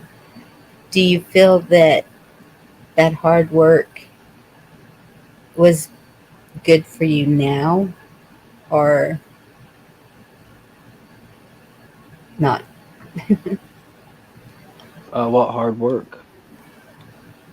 When you said you were doing the farm thing with the animals and everything and you were tired of it and Oh, growing up on the farm? yes. Well, looking back on it now, I see how that's probably the best way I could have been raised. You know, I had cousins in the city. I saw their lifestyle, and they always had more fun when they would spend a week or two on the farm with us versus me going up there for a week. There we were kind of limited, and I mean, growing up on the farm, I really was kind of a wild child, but I had a place to that facilitated that. I could be walking around in the fields and in the pastures all day. My parents wouldn't be worried. I would be, with some sibling or someone usually, we'd be picking apples, doing something. We had a 22 we'd plink around with. We just did stuff. Right. There's only so much trouble we can get into, and even the trouble I did find myself getting into, like, I think I shared that I ticked off my parents bad enough to where they took the TV out of the house, my junior high, 7th and 8th grade. It disappeared. No one had it. It was gone. They were not happy with me. It was just me and my little sister left at the house at the time, but nevertheless, out of the house, you know? So, my parents nipped it in the bud right away. They didn't let me get away with much as far as that goes, but they did let me have my freedom in that sense. On the land, I could roam and do what I wanted. We had giant bonfires in the summer. Yeah. Even as I got older and we partied, you could say we were still, more responsible than most. I mean, the rule was no one told anybody, his parents, like where we were, like what field we might be partying in that night or whatever. But nobody drove drunk either. You know, there was none of that. You just slept there. You left in the morning type of a thing, and no one pushed it, right? Yeah. We didn't have any problems with that kind of stuff. So we kind of learned that responsibility and the care for life also through caring for the animals. Like I pulled calves out of cows, broke the afterbirth, tickled their nose with a piece of straw so they'd cough it up and start breathing. Get them up and make sure they find the mother's teat, you know, to get that milk right away. So I Yes. mean, you have that respect for life, and That's what I was you going to say. Value life. know, hard Yes. work. I mean, we it did suck a lot of the time, and I think part of what made it difficult was days when equipment would break down. You know what happens when the manure spreader breaks down? You get the pitchfork and get to it because that's just that, right? You can't fix a manure spreader that's broken that's full of manure, right? And that's always when it breaks. In the winter, when some of that stuff's like half frozen, it just that's life, right? So you learn that, and those days suck, but you do have the good days where things go well. You know, it's not all bad, right? There are good days. There is that joy when you do see that in your life, and you're caring for it. You build a relationship with the animals and the land around you, the gardens you grow, the land. You know, once you're part of it, it's part of you. So Mm-hmm. a lot of these like Roots. other things don't matter, like what politics. The politics did affect me growing up because things like Governor Tommy Thompson decided to make all farms basically communists, and the small farm like we I think at the most we had 56 milking cows, and that Mm-hmm. was about average, if not maybe a little bit more than some of the farms around us. There's a farm every you know few miles or so. Back, Yeah. you know how they separated the land into squares. A good farm was anywhere between like 360 acres to 180 acres, somewhere in there, right? So, and there was a lot of them. A lot of us kids in my class were all farmers. We all grew up the same type of a thing. And when Governor Tommy Thompson came in, all those farms became inhumane, they called it. So these little family farms like ours, they deemed inhumane, and they made all these giant mill farms we see today where they went from, 50 cows to 1,500 or 3,000 or 5,000 cows that are locked up in the barn all the time. Food's brought in, they're milked 3 times a day. We would milk our cows twice a day. We'd have the radio playing for them in the barn. They came, we'd open the doors, they came, they'd each go right to their own stanchions. There wasn't an, it was really a very interesting thing to see, Yeah. but then they said, "No, that's inhumane. You gotta do it this way." And it completely destroyed that family farm. Farmer suicide started going up in Wisconsin. It just devastated, the family. They introduced um, programs like CRP, where it's like set aside. Um, They forgot the Basically, A. yeah, you let the land sit there and they pay you for it. And you're not allowed to do anything to it. You can't farm it. You can't I think you can mow it in the spring and in the fall or something like that. Yeah. So that's when the USDA came in. I think it must have been up to Yeah. that point we were selling our milk for butter and cheese. And you had options who you could sell it to, and there were like co-ops and stuff like that. People worked together, and it was, everybody had something to do. It was a fulfilling childhood. It was, you know, we went to school and we ate like the school lunch. That was like, for us, it was kind of like something different. It was almost like a treat, like square pizza. That's weird, but okay, it's something different, right? Right. At home, we ate good. Don't get me wrong. We had awesome food, but you know how kids are. Hey, it's just something different. Yes. But we They knew where that they food came preferred from the junk too. food. Of course.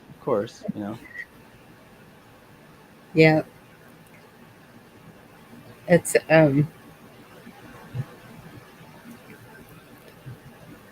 the girls have thankfully they know horses ground to tip of the ears and how to work them and everything. Cattle, um, we have raised a calf in our backyard in a subdivision. But you can get away with that here. Um, we've bottle fed the babies, and I love bottle feeding. And it's like there's a bond there, even when they grow up and got this 2,000-pound bull, they still know you. It's Yep. like, They come right up to you, let you scratch them on the head. yeah,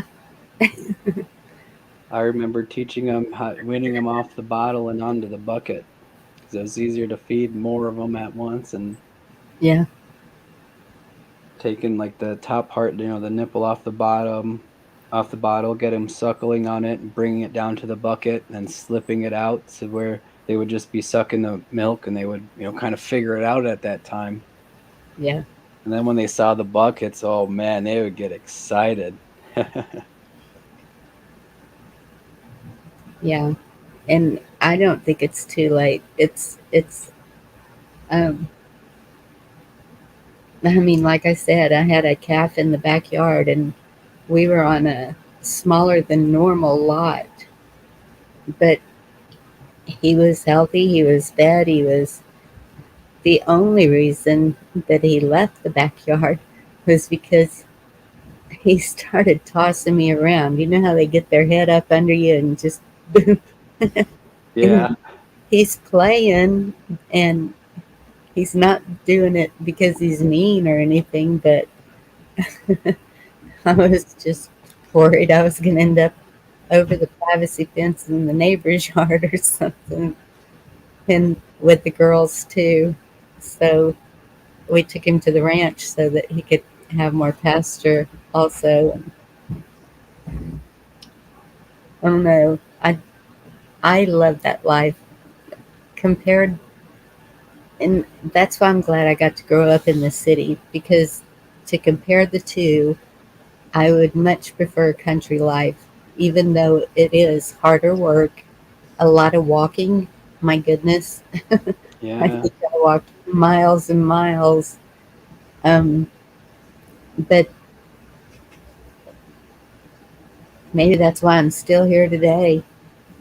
We had a humongous garden, and we worked it and canned and built a rock storage to keep it in, and out of the, because we have tons of rock around here. And my grandmother, she was like a workhorse because of picking cotton all of her life. Well, as a child, up till she grew up, and she was the strongest woman I've ever seen. And that's what it does. Living a life like that, you don't have to go into the military to get buff and in shape. It does it for you. Oh yeah.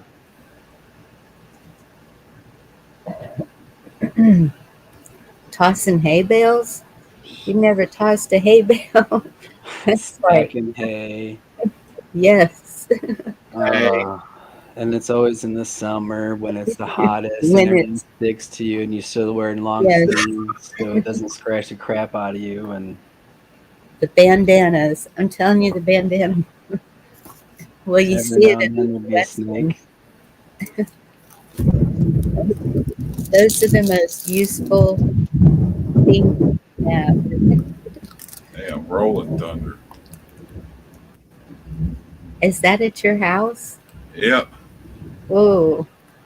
See, I got the TV on it. He went to something else, but he was just showing they got severe thunderstorm, tornado warnings. Yeehaw. It's Thursday. Okay, Chuck, we're going to keep you up here to make sure you don't blow away or anything. Hope you don't lose your internet, because then I'm going to panic. It sure does, Tennessee. And then you get the sunburn on the back of your neck, and you're sweating, and there's hay on there, and it itches. So you're trying to get the hay off, and your neck hurts because it's all burning. That Yes. little bit of skin still exposed. That's where we get Bonnie, those where names he's, from. Bonnie, where he's at right there is Carthage. It's just Okay. That's where my grandmother went to school, Carthage. Um, yeah, now when I get around hay, I am sneezing and wheezing so bad. It's like too much of it at one time or something and can't get near it now. Just tears me up. I think if like if we had to kind of a thing, your body would acclimate back to it after a time. Probably. I Yeah. threw hay 4 hours one time, and at lunchtime broke, and he goes, "Oh, if anybody needs lunch money, I'll give it to you for what you made for the day. If you want to wimp out," he goes, "you're paid for the day. Go to lunch or go home or do whatever you're gonna do." So he paid me, and I went and stopped, got a sandwich, and drove my ass to the house. I was like the biggest guy there, so everybody's wanting to slide hay to me, and I'm like, I don't need five handlers. I need help down here. Two of y'all grab a bale, but Well, and I remember before this Goodness, new John. corn, the like the city kids, I guess the town kids you'd call them, because wasn't much of a city. I think there's like 300-400 people in the village there. But we'd have jobs detasseling corn, and they'd have a tractor hooked up with this rig on the front where we'd stand, and they'd drive down the lanes, and kids would rip off the tassels off the corn so that it would fertilize the ears, and, Yeah. so you get kernels of corn and not, you know. But now they just spray it with chemicals. It was cool because we'd make some money. And I mean, for us, what would we do? We had a community swimming pool. So I think it was like a family season pass. It was a few dollars. So we'd always have that.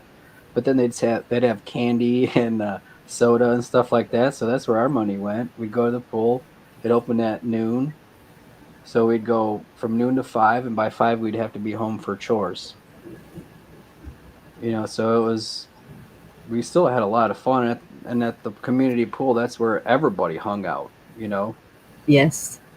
They even bus kids in from like other school districts, and it was a whole thing. Yeah. yeah, it wouldn't have been so bad, Anna, but I was the only one seeming like doing all the toting. Yeah, Echo, haying definitely makes you stay fit, that's for sure. Yeah. And then corn in the fall with the gravity boxes.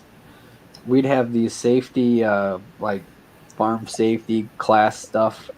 Every now and then they'd have them at school, and they'd show us people getting ripped in half by the PTO shafts, and kids Mm-hmm. getting sucked in the corn gravity boxes and all this crazy stuff. And we're looking at each other like we're around this every day. Like, how dumb do you have to be to stick your hand in a PTO shaft?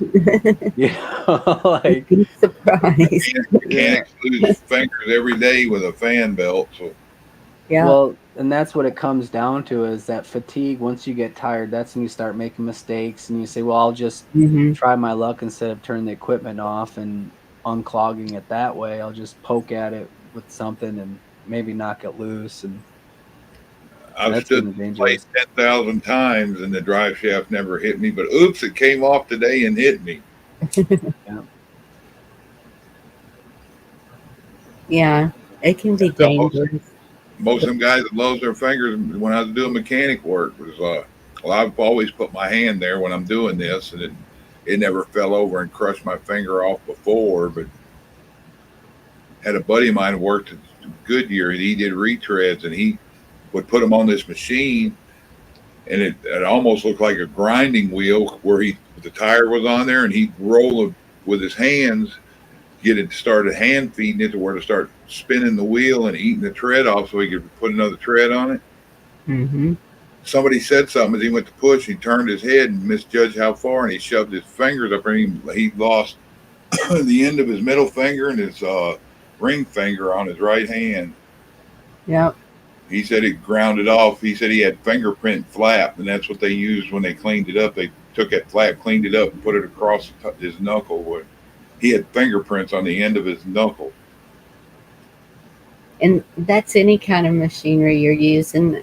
My ex-husband, his knee was all scarred up from a chainsaw that slipped down and caught him when he was trimming trees. And my stepdad, when they were doing wood floors in the house, and he had done construction for years after he retired out of the military, and when they were doing the wood floors, he sawed off the tip of his finger. And sewing when you're when one of the kids are doing something, you turn to look away and you're guiding it with your hand, get a needle poked in your hand. You don't know it, but whichever way your head goes, usually your hand follows. That's why people looking as they go drive by something, if they turn to the right and they got their right hand on it, or either hand really, their hand follows where their head goes. Yeah, and that's where if you have a short attention span, don't touch machinery. A lot of them are like, how come you got all your fingers? You're always out there hot and heavy. I said, I don't stick my hands nowhere that I can get them. I'm that paranoid. When I get under there, I don't stick my hands in there. Yeah. Yeah. Well, and that's just it. These are like real legitimate concerns, right? Yes. You don't have time to worry about politics and this evil agenda and stuff when you're worried about, a shear pin or something busting on the brush hog and the PTO shaft going somewhere. Yes. That's all of it. Just putting food on the table. You're doing everything you can to do that. I saw a blade come off a bush hog one time and go through both doors on a pickup truck. Went through the passenger side and out the driver's side. Oh my goodness. And that guy just got out of the truck 5 minutes before that bush hog went by. God was watching out for him. Yep.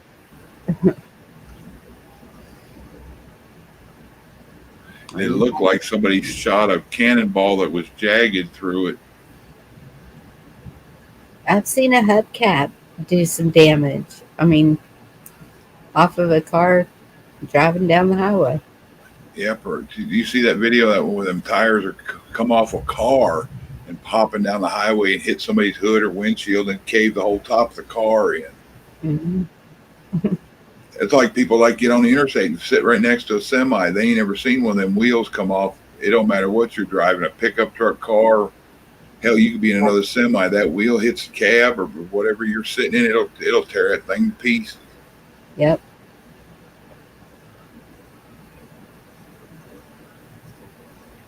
When I pass a truck, I pass that sucker. I don't sit next to it either. I stay behind it or I get by it.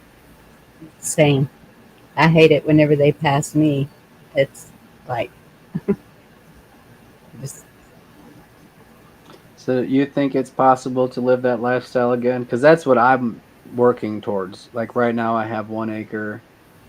I plan to work hard to, that's my goal. And that's what I was getting to with the calf in the backyard, that I think that we can do. It doesn't have to be acres and acres of land to just do something for your family now. I mean, for sure, for beef, but I keep thinking of milk cow also, to make the butter and the cheese and everything like that. I don't know if you can make butter from goats, but even goats. I know you can make goat cheese. Well, and you know, let's say just like that, like why, I would be willing, I guess is what I'm trying to say, is have that farm and allow the community to be part of it in that sense. Like it'd be a burden for you, Bonnie, to maybe have a goat or a cow or something, but you'd want some milk and cheese or whatever it is. Yes. You can come tend to a cow on the farm and stuff and get some milk and cheese, right? I plan to have a lot of that kind of stuff laying around, Hmm. right? That's what a farm does, but having that community there to support it and to share with, that's the part that's the success in my eyes. Is Yes. I'm growing a garden now, right? But I'm not the local tomato guy, for example. Like it's not like, well, Right. forget buying tomatoes in the store because the guy up the road has better tomatoes and he mostly just gives them away or you can give him a few bucks type of a thing, right? Like that's the success in my eye. I mean, I can grow a garden, I can have stuff, but it's sharing that with the people around me and sharing that with my friends and family type of thing. That's the success in my eyes. Make bread, put your It's, tomatoes in, and then when your tomatoes come in, sell egg and tomato sandwiches on your bread. did I say hi to Big Chap? Hey, Big Chap. Hey, big chat. Said, hey, chap. Well, and that's just it. Like I know a place up in northern Wisconsin where it's like these guys are actually really smart. It's like a hippie farm that caters to the yuppies, right? So these yuppies Uh, get like a box of food or so every week or month or whatever it is, and then every year they have a huge harvest pizza party where they make the crust out of the pizza, out of the grains and stuff they raise there. They make their own sauce and toppings and everything, cheese, all that. It's all made there, right? And it's like one of yes. those pizzas is like 50, 60 bucks. It's not cheap. And these people pay it. It's all organic, it's all naturally grown. They can come and see where it's grown and everything and hang out and they got some music and some drinks and stuff. But it's in a way the way I see their success is not so much how much they're charging for the pizzas, but there's a desire for people to go there and want that product. They see that Yeah. benefit in it. You know what I mean? Like that's the win. Yes. Have you guys seen that commercial for these produce you can buy? Oddball, weird shaped stuff like warped looking bell peppers and all that different stuff. And they sell it in delivery boxes. You get different stuff like whatever you like in it.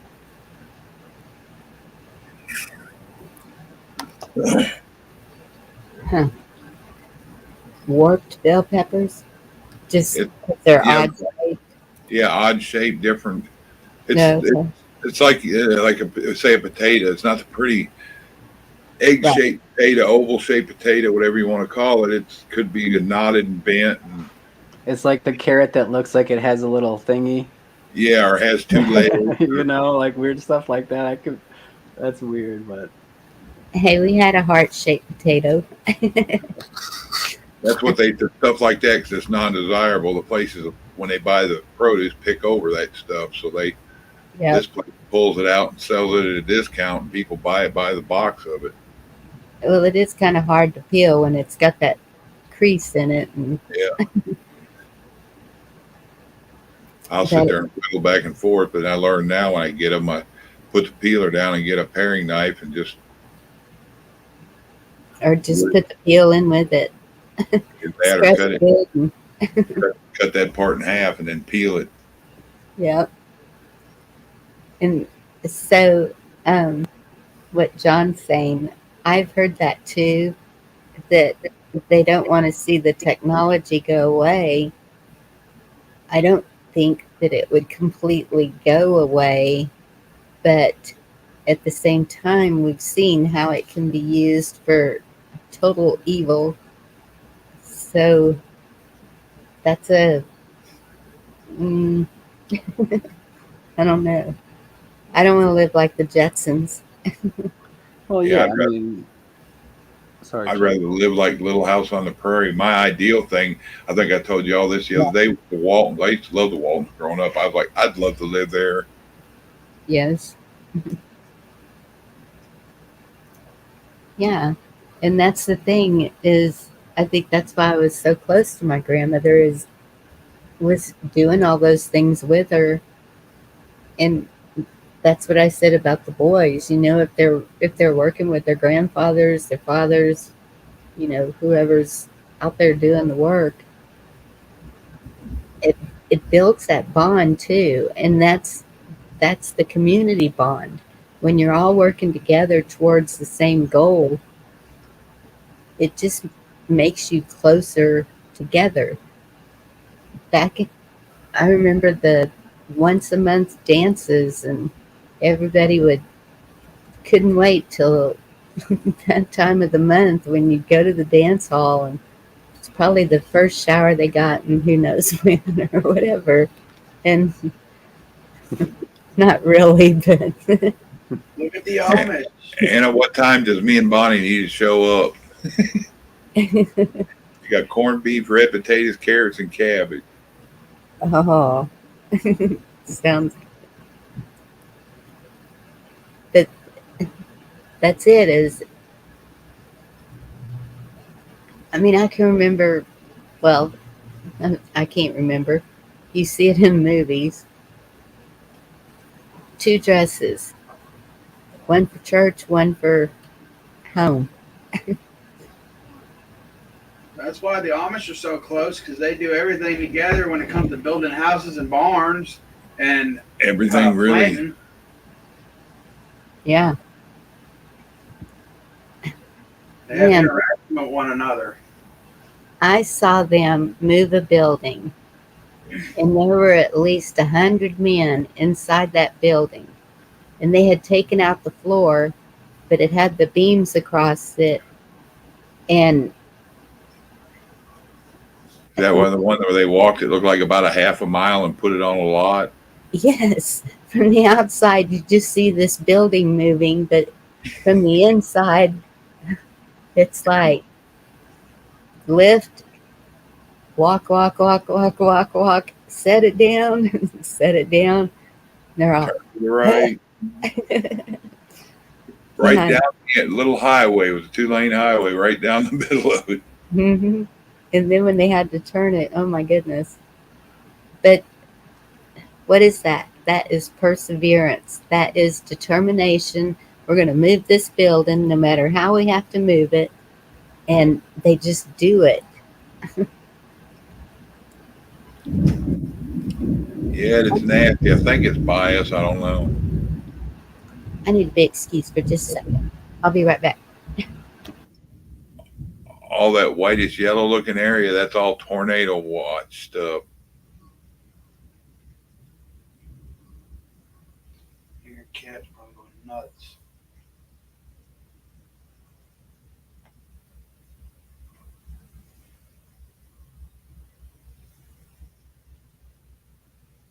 Why don't you? I shouldn't say that. I was gonna say, remember the weather girls?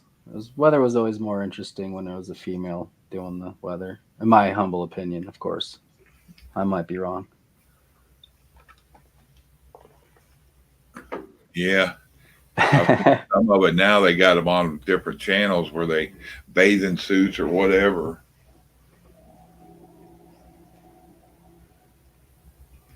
Yeah, we're in now where I'm at.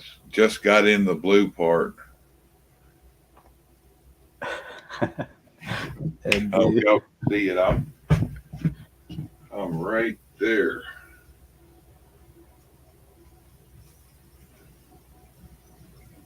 so be careful. You're going from yellow to orange to blue, whatever that means. But it's The blue is less, but there's also leaving the bad part. It probably could have tornadoes jumping up in it.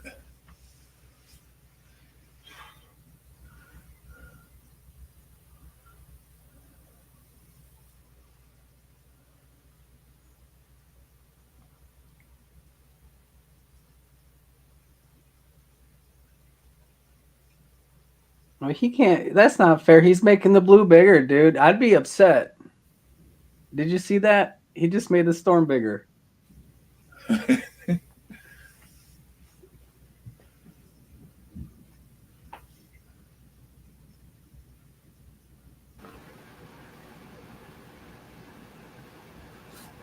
Well, y'all don't talk as much as me. I come back and it's all quiet. We were talking about that storm. I pointed out and showed them on the map where I am. Carthage is right in the middle of it now. It's got that nasty red part down there.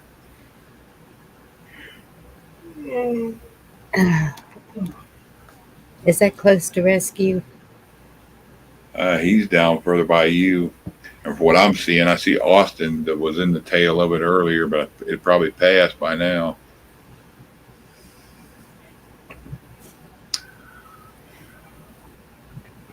So it's all gone over you? Yeah, pretty the bad part for now, I'm guessing. Vicky said, let me know what's going on. Okay. But I think it's gone. We still got, see where it shows the blue behind the orange and red? Yeah. We're in that big part of the blue, but that's not bad, I guess. Father, we just ask for a hedge of protection for everyone in the storm's path. In Jesus' name, amen.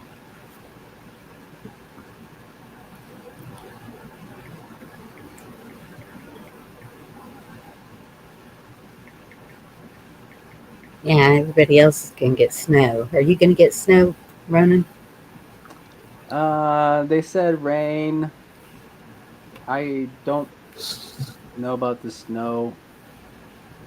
I think it's supposed to get cold after the moisture goes through. You know what I mean? So I don't think we're gonna get snow, Okay. but we might. Hello, Frog. Hello, Tobies. I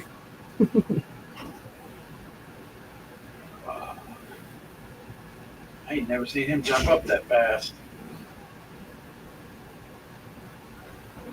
Frog, you missed all the good stuff.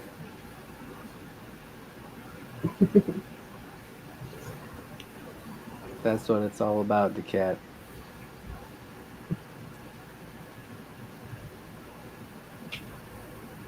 Yes.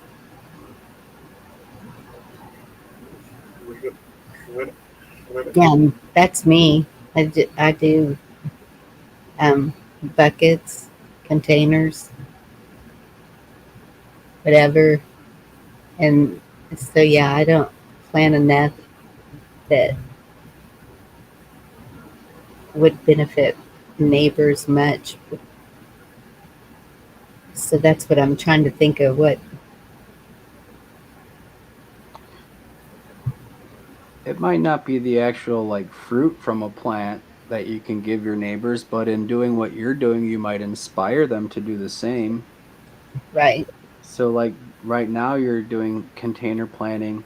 I've been watching these videos on folks grafting tomato plants on top of a potato plant and growing them in buckets that way.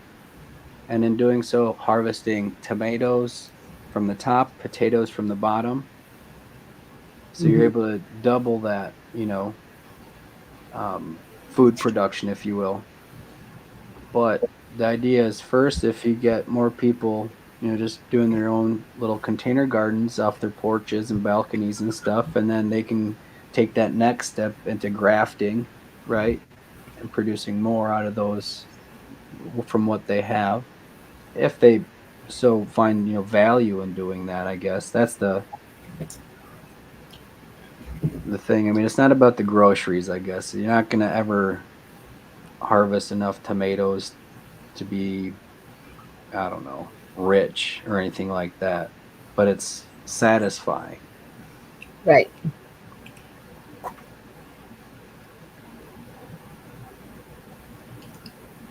And that's true.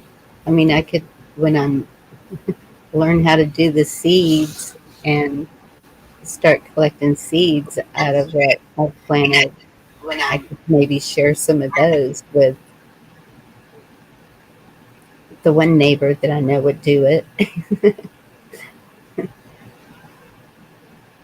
I think that's, makes it even more cool because then it's like, well, the seeds came from my neighbor. They didn't just come from Home Depot. You know what I mean? Like anybody Yes. can get seeds from Home Depot, but I got these seeds from my neighbor, you know? Right.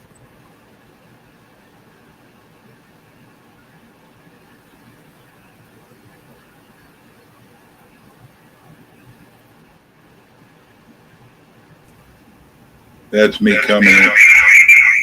Whoa. Okay, what do you need to do for that? I was going to go out there and show you the. Hold on, let me get away from this. Yeah, mute the other one. He's And going yeah. outside. Oh, I think it was picking up. He was receiving his phone and the microphone. It's the infinite mirrors suggestion all over again.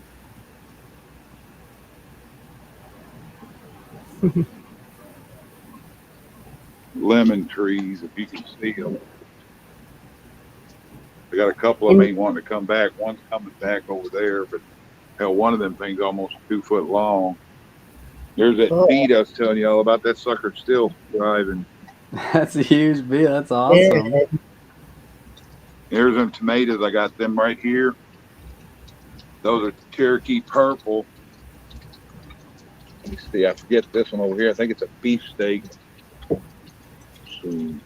It's an early girl. That Cherokee purple hadn't grown very high. It may have bushed out double, but that early girl's doubled in size in a couple weeks. Wow. This is what it looks like out here. So is it going to freeze over there? Is it going to freeze where you're at?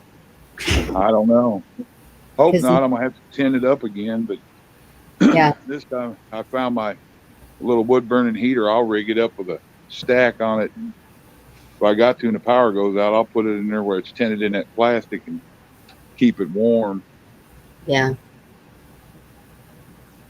I think our lowest temperature is Light. 38, so I'm going to just probably put a sheet over and When's that hope supposed to happen? Tonight? no, tonight it's going to, well, here it's getting down. Not tonight, 8 o'clock in the morning, it's going to be 41. It's going to be like 70 when we go to bed, and then, well, so it's going to be air conditioner to go to sleep, and then heat. Yeah, wake up the heat. Because we're freezing. Yep.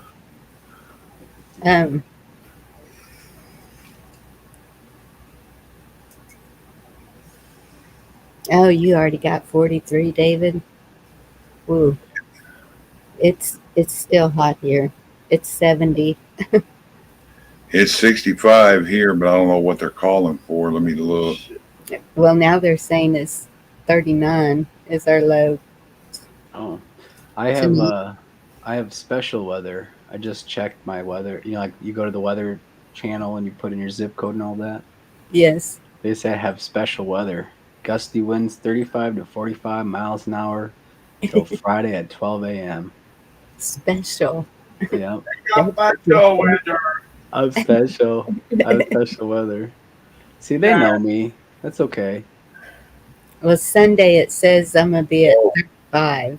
And 30 here Sunday. yeah, Yeah, I might have to do something.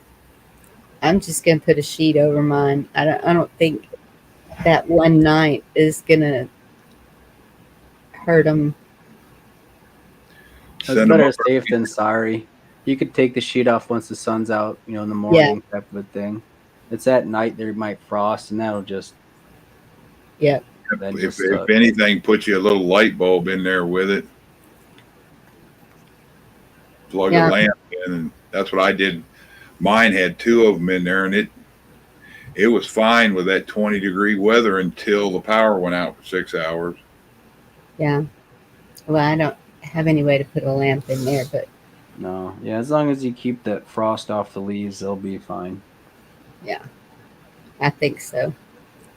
That's what helped them with the sun when I put that sheet out there to block some of the sun and quit burning them up last summer.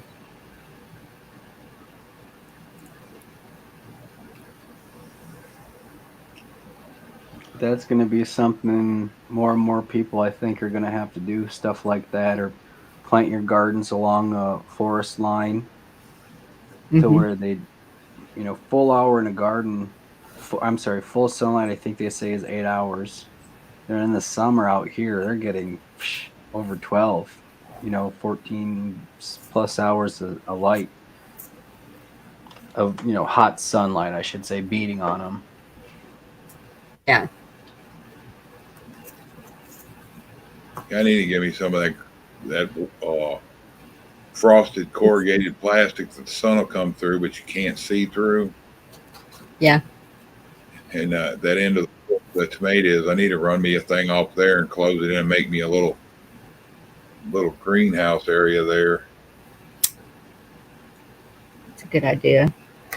I might have to do that before Sunday hits.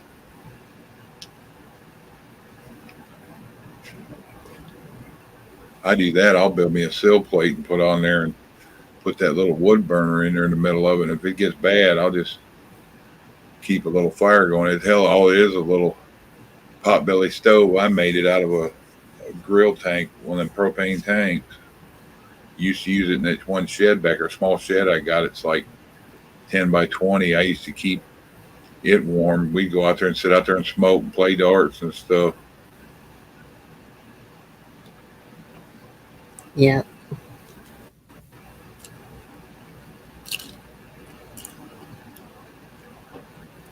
You weren't there yesterday. My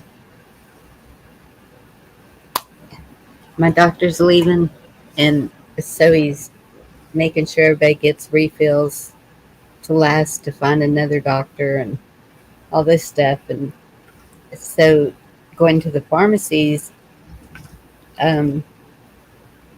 there's shortages at the pharmacies already.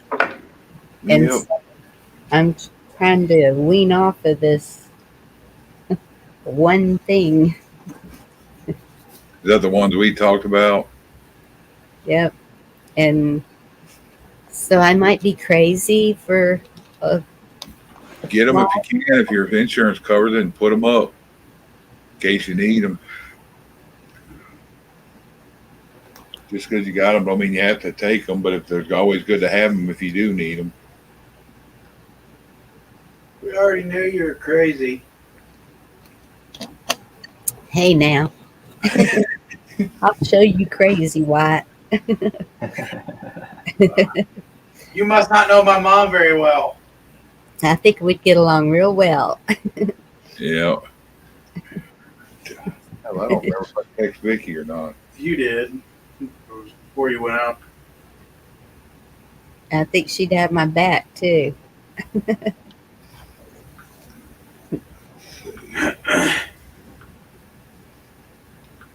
Duh. Yeah. Well, I've been on this for 30 years. I figured it up today and I was like, my goodness, 30 years. Talking about the X things? Yeah, it's like that. That's the stuff that Jason probably. I had a bottle of them. I mean, I was saving a bunch of mine back. I don't know where the hell they went. I don't know if they got thrown out. If I had just put them in, I don't know where they're at. Or one of the dumbasses I was helping here stole them. Huh? Yes. Somebody probably stole them.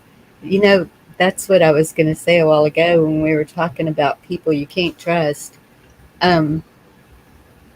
This, for a little bit, I lived in that apartment where the girls walked away from, and a little bit, 5 years. And there was a maintenance man there, and he had been fired from 2 other apartment complexes for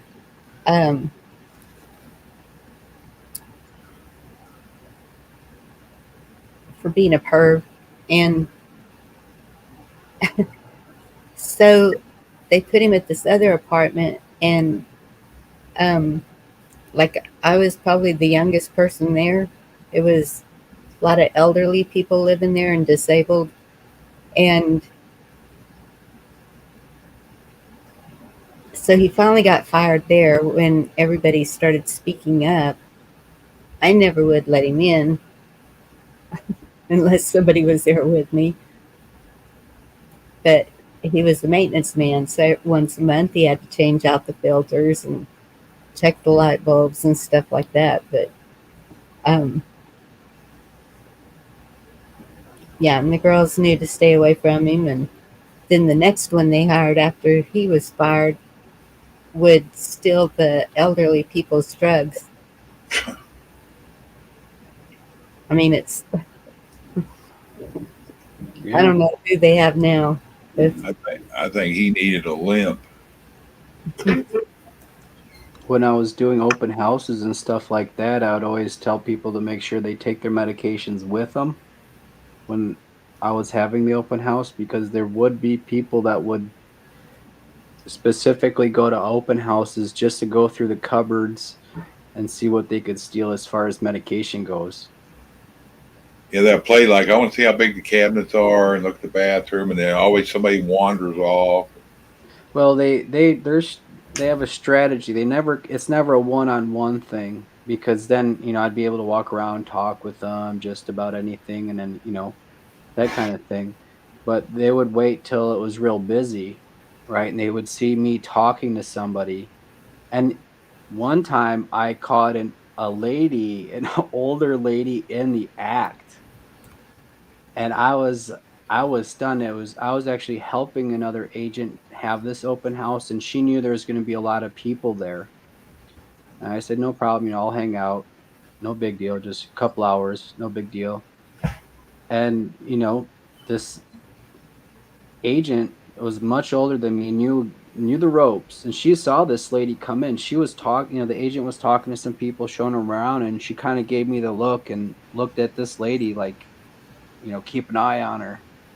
And sure enough, like, she walked into the bathroom, opened up the drawers in the sink, the vanity drawers, and started looking at bottles. And I walked in there, I'm like, oh, what can I help you with? Do you have any questions about the bathroom? That kind of stuff. yes, Like, no, I was just looking to see how deep the drawers are. Like, yeah. Okay. yeah, And then she beelined it out of there. that's in the back of my apartment. I had it set up. I built a patio and had the outdoor swing and some chairs and a table and so me and the kids would always be sitting out there, and some people just thought that was an open invitation. And so this mother and her daughter came up there, and they were introducing themselves to me. um, she was the ex-wife of one of the residents, and I had already heard about them and knew that they were on things. And so then they were sitting there, and you could tell they were like antsy, just you know Skitzing. yeah. And then they were like, can we use the restroom? And I was all, well, it's backed up right now, I'm sorry. Because his apartment was just not very far, like 20-30 feet. They could go there to use the restroom. Oh, yeah. Because I knew, I was like, no. They'd be going through my medicine cabinet and everything. Yep. Jewelry and medication. Those are the two things. And anytime you have strangers walking through your house for whatever reason, those are the two things they're always looking for. Those that have ill intentions, I should say. I'm not saying everybody's like that, obviously, but Right. An open purse or a wallet. Mm-hmm. I think kids that steal should get their butts whooped, and the adults should get their hands busted up. dang, you're ruthless. You make a good sheriff. Well, it's okay.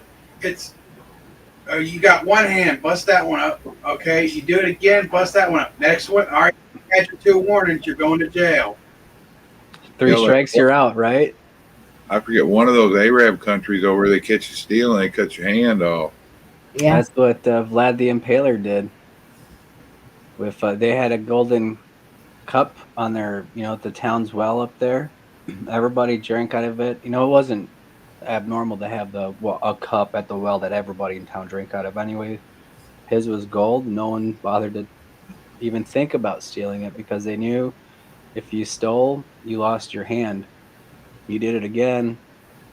Well, I don't think, you lost more than just your other hand, but And usually them they believe in eating with one hand and wiping their behind with the other, and they would cut off the eating hand. yep. So you'd have to eat with the hand you clean yourself with.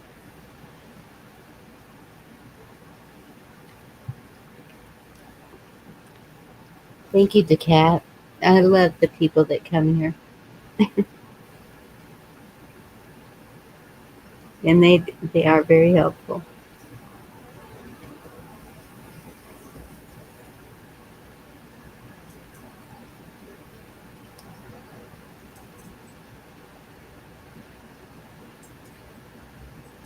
And that's how we learn. I guess it's different too if someone's stealing a loaf of bread versus someone robbing a bank for, Yep. Maybe I'd spare them their hand. I'd just say, okay, take the bread. Oh my goodness. Y'all are seriously chopping my hands off, huh? Hey, George. Yes, even you.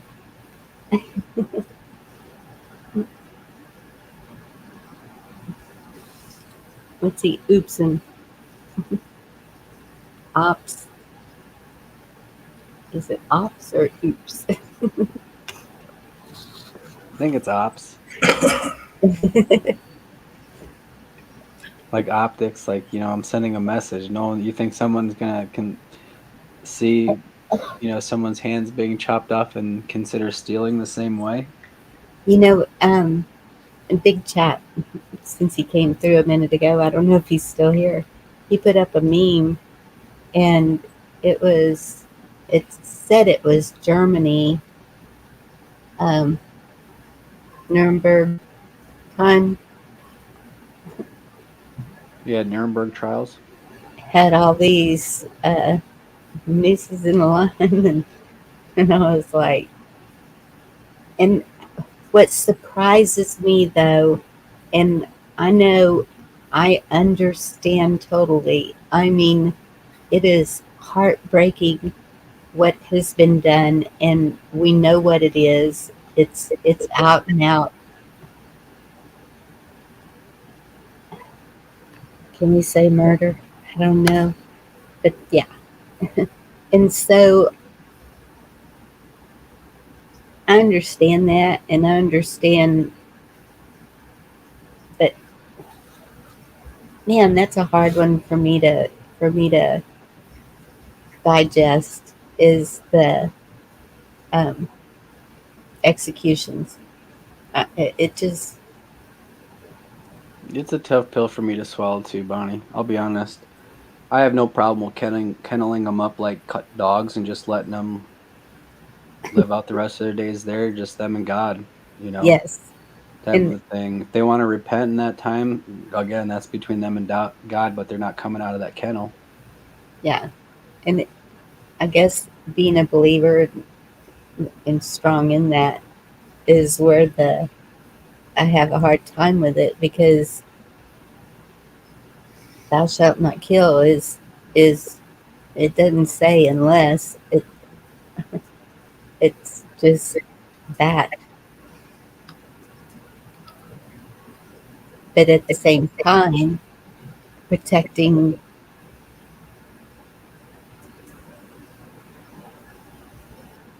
So is that hypocritical? I don't know.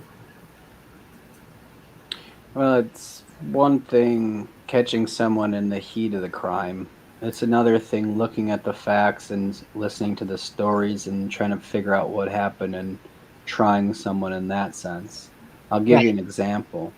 If I walked into a house and I found a man violating a woman and I was in just right to end Take it, let's just say, right?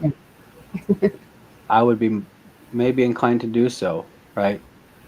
However, to sit on a jury and hear stories of these events happening and then being having to determine whether to keep this person alive or not, I don't know. I think that decision should be in the hands of the victim, right?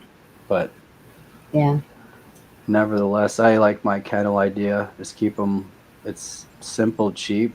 I don't see why we're paying all this money. It's like I don't know if you're familiar with the comedian Alex Stein. Primetime 99. He's a super big goofball, kind of an idiot, but he's funny at times. On his show this evening, he had that sheriff that made all his inmates wear pink underwear and took away the salt and pepper, and just anytime they would do something bad, they would he would do something more to them, type of a thing, and really, sent a message that way, right? Like, Right. it's not a luxury, it's not a spa. You're there And to. no air conditioning. Yep. Well, yeah. If we were to get arrested in another country, um, I mean, look at the way a lot of them were treated, and look at the way the J6 prisoners are being treated up there. I mean, it's like, I think that they should be treated the same. Here's your bread and water, and you're lucky you're getting that. I don't know. It's, so is that more humane to make it a slow one? I don't know. But yeah, if I saw something like that, what you just described, I would definitely take action. I would not have my cell phone out videoing it. Right. That just, Exactly. ugh,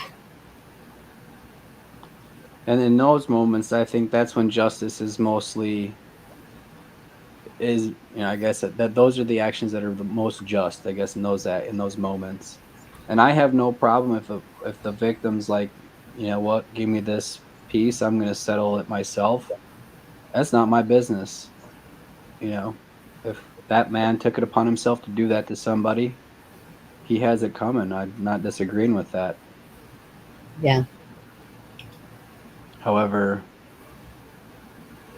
it's never that cut and dry. It's exactly what you said with the J6 folks. Capital punishment in the hands of who? This government that goes from one side to the other every 4 years and just makes a mockery of all of us. The ones that make us patriots one day and then criminals and terrorists the next, literally for doing the same stuff. absolutely. Like, those are the folks you're going to want to trust with that power? No way. Yeah, But in a more common law situation, that power goes more in the hands of the victims and a jury of their peers that hear the facts and decide, right? And yes, those communities get to choose that. Maybe some would say, okay, we got kennels, and some will say we got a tall tree and a short rope. It's that simple, right? You do this in our town, you're not going to be around to do it anywhere else, type of a thing, regardless. But I think I saw that in it might have been in the UK or somewhere. Um, Someone had murdered this man's child, and he was a grown child, but they let the father do the punishment, whatever he chose.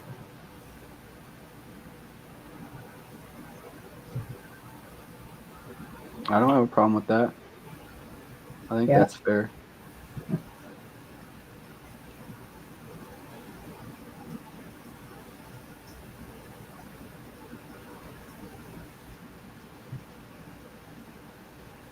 And Andy, if I saw that personally,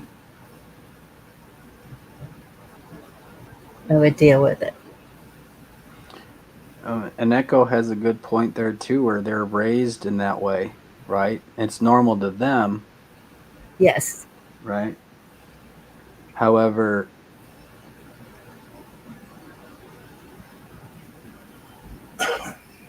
Is it our job to kind of show them a right way before they're judged? You know what I mean?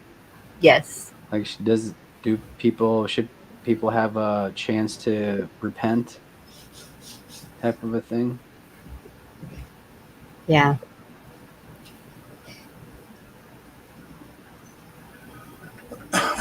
Yeah. I have seen where people can change. That's what I was saying. All them come third world countries up where they got a whole different vision of normal and stuff that And they can get away with on a daily basis. That and that's it. If they're not um well, I mean, when they're trained that way from childhood, there's no care for life. There's no remorse, no anything. And so that's where they're in extreme danger to anyone.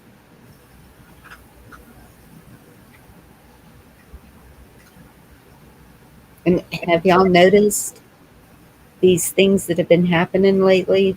You can't even pronounce the name of the person that they arrested that did the murder or whatever. And so is it really happening, or is it to put us against the ones that are coming across automatically? But at the same time, I see what's going on down here, and it's a war. I mean, calling them animals, but it's kind of like, oh, a cute doggy, and you bring a wolf in your house just because you like dogs. Dang, Frog, that seems like a little excessive punishment for the crime. 13 years for no way. nudity? Not really. I'm just bored talking crap. Oh man, you got me, It's Frog. just wrong. Shoot.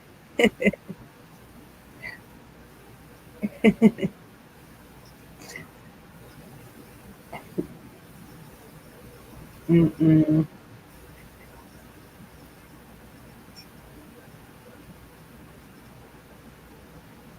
Yep. Unless like it was a Girl Scouts knocking on your door. I'm just kidding.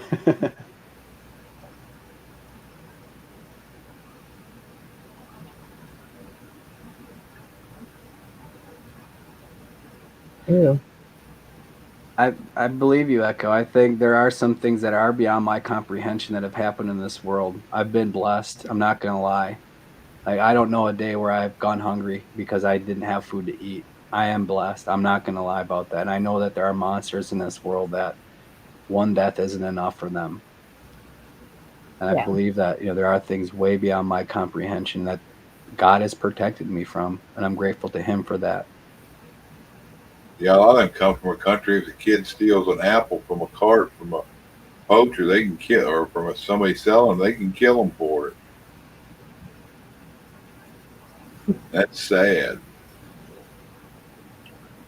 A hungry person takes something and they have to die for it. But Yeah.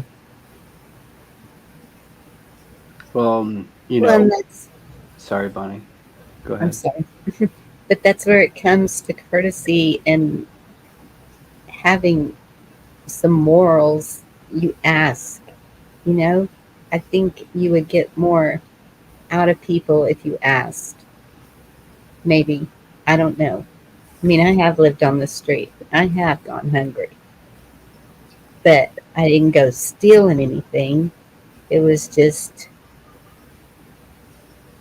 you you learn to live with it, which nobody should have to, but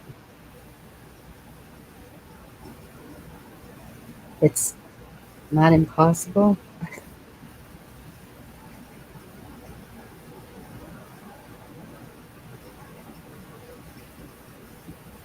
It's you're darn right, Bonnie. I mean, it's a lot of people in this very country experience that.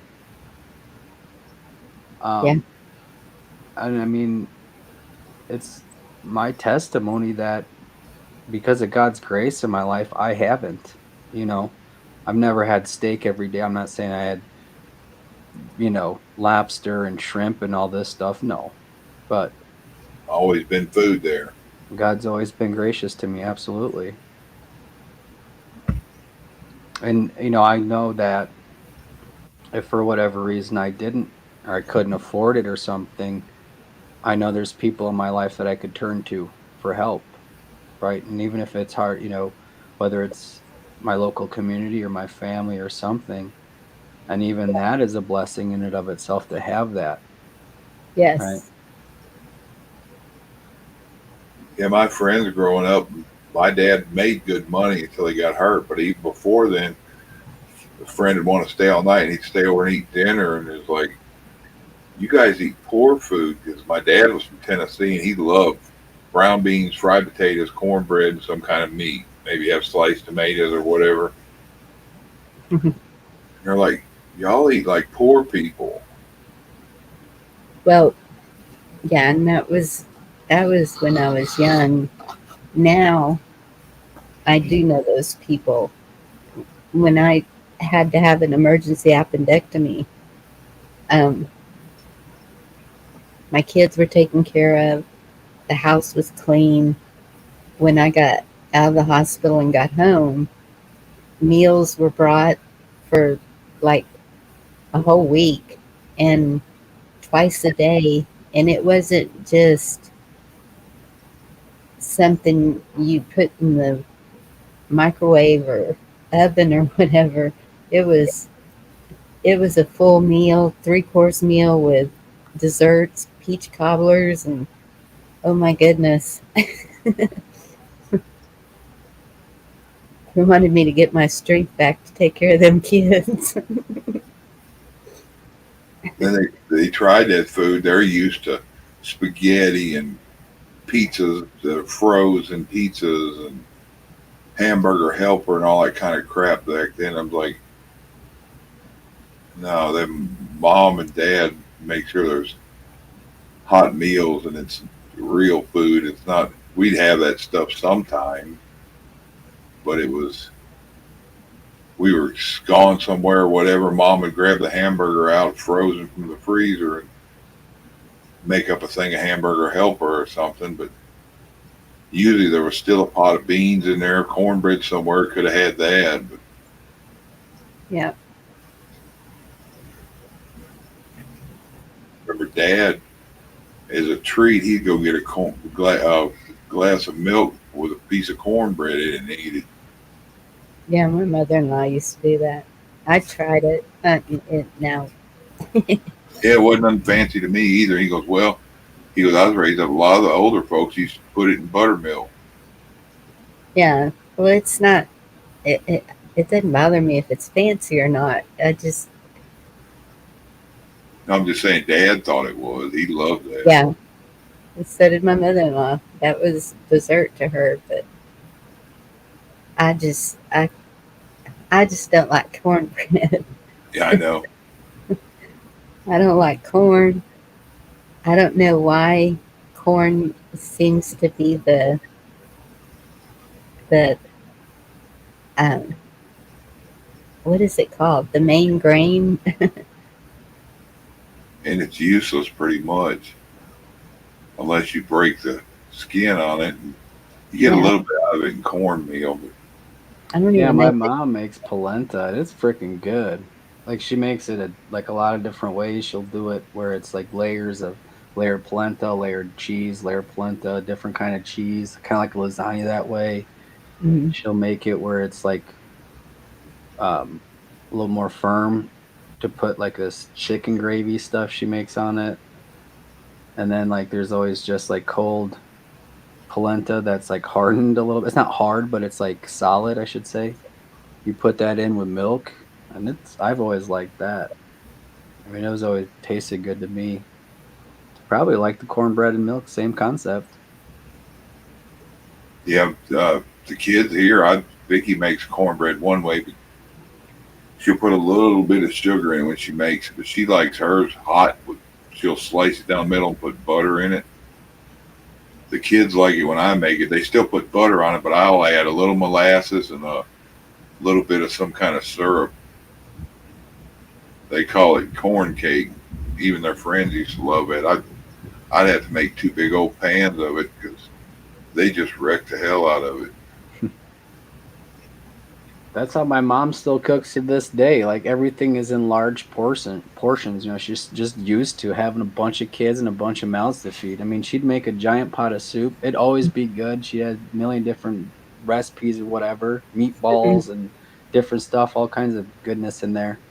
And like we'd eat on that for 3 days. And you Yeah. know, Yeah, that's it. My friend, she makes with the sausage and cheese and onions and all that stuff in the cornbread, and I still can't. I'll pick out the sausage and the cheese and the onions. You don't Pep- like cornbread dressing either, I'm guessing, huh?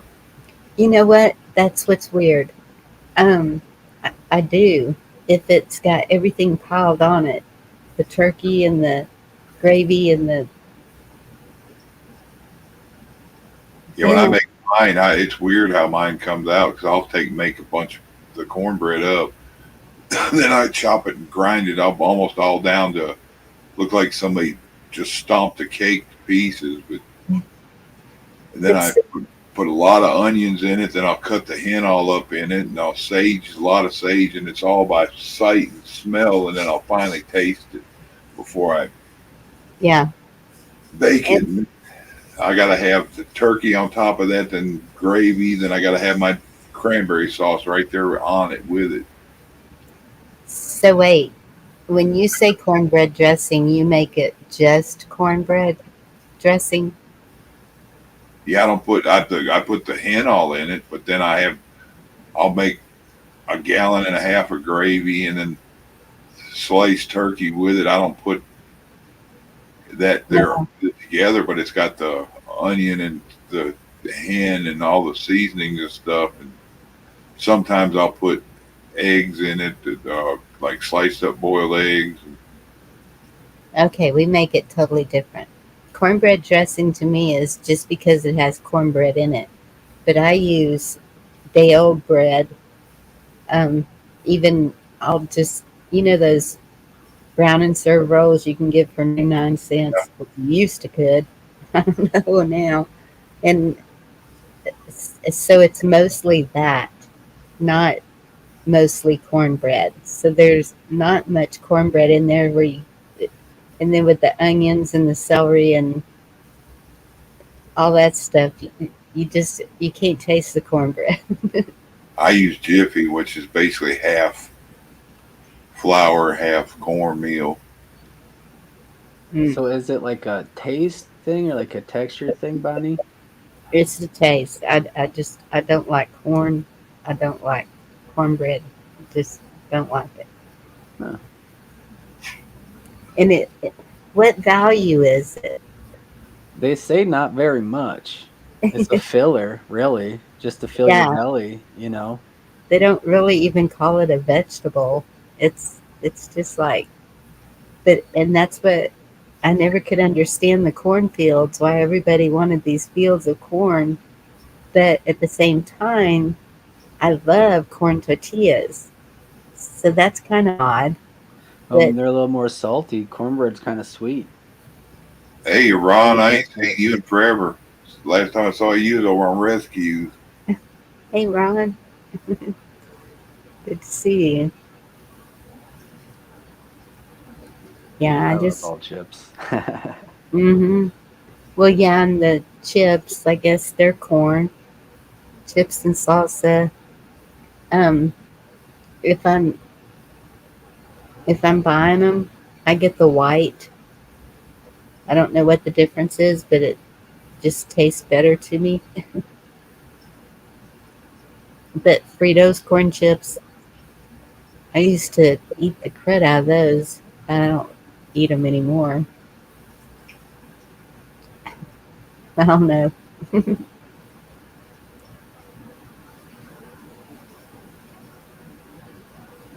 Talking about all this food's making me want something to eat. I was hungry 2 hours ago.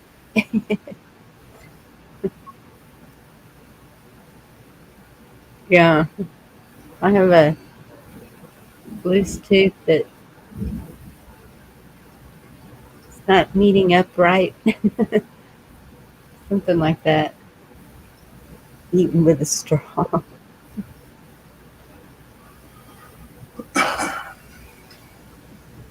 Not good. You got a tooth bothering you, you said? Just sometimes it doesn't hurt. It's just not. I don't even know how to explain it. It's not meeting up right like it was, like it moved or something. I don't know what it did. Keeps getting in the way now. Yes.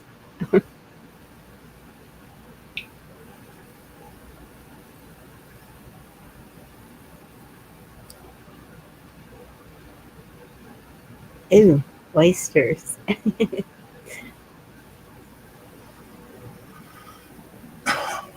Yeah, I've had oyster dressing too. I like that. That's all bread dressing, no cornbread in it. I have never heard of that.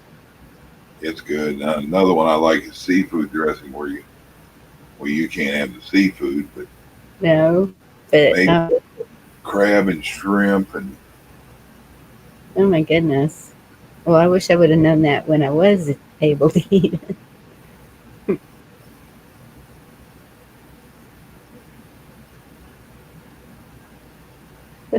Dog's feet. I could make a meal out of Fritos and bean dip. I'd add a little jalapeno juice to the bean dip and stir it all up in there. And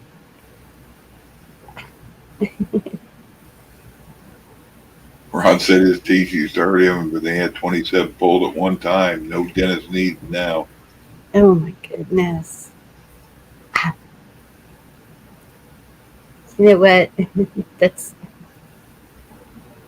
There was this man I knew in my hometown that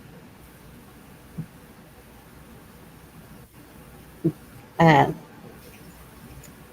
I don't know how it worked out. I just remember going to the ICU to see him before he passed away, and but they had pulled all of his teeth, and it seems like when they did that, it made him have a heart attack or something, or I don't know, but He might have had infected ones or something. It could have went in his blood and caused it or something. it could be, and he passed away.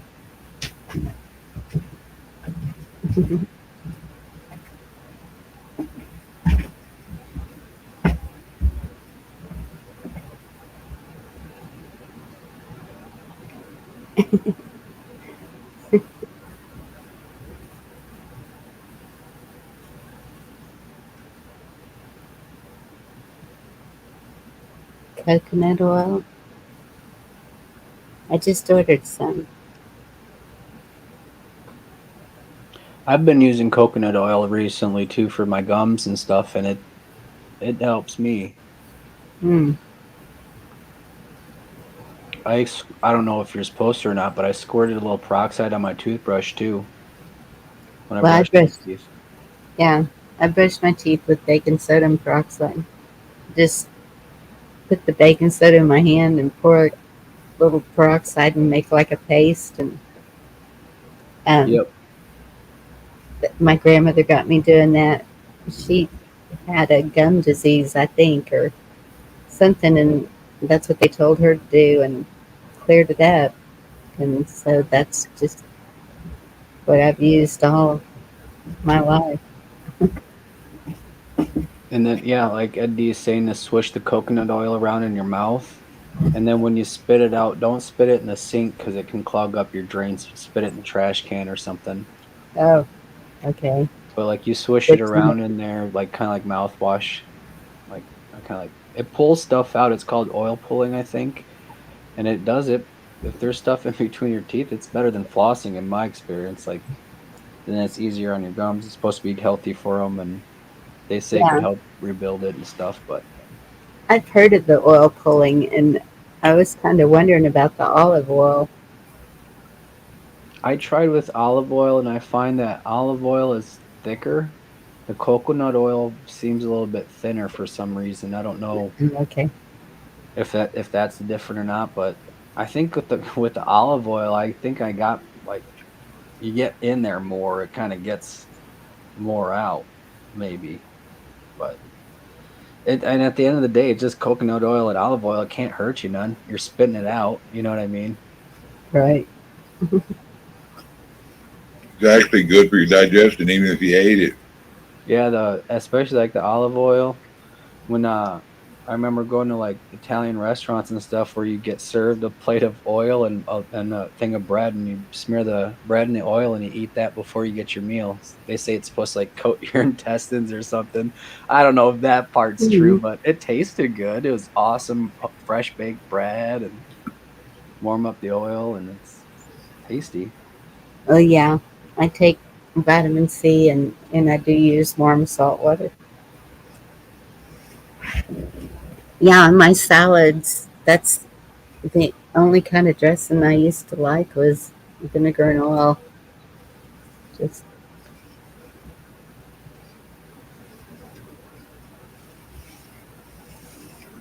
I love vinegar though. Well, I could put vinegar in everything.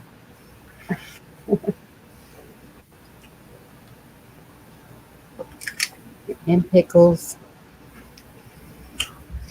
As long as they're not sweet, as long as they're not sweet. I Pickles like are both. not Vicky supposed only to. likes sweet. I like both. You like dill, so Yep, I only do. I didn't have sweet pickles till I was pretty much an adult. I think I had them at like I don't know where I was, but I thought they were bad pickles. Like I thought they were spoiled. Like no, they're bread and butter pickles. Like my mom never made anything like that. It was always pickles in a brine, carrots, different stuff in there. Green tomatoes are awesome like that in yeah, brine that's pickle. where you get them. They're pickled tomatoes, but they're sweet. I don't know if you've had them. Not the sweet ones, but like the dill style vinegar.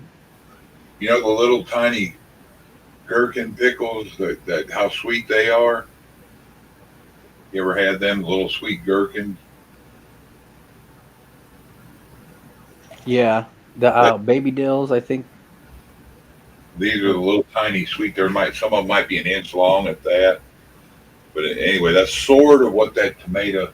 They call it tomato relish here. They call it pickled tomatoes, tomato chow chow. Yeah, oh, that's what the pick. That's when they pickle them and it's already cut up. But you got to pickle them the whole green tomato.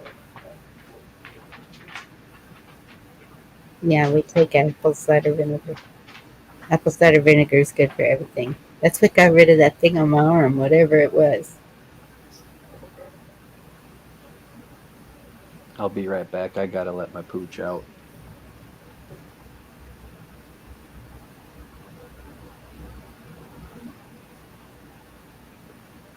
Yeah, I don't like any sweet pickles.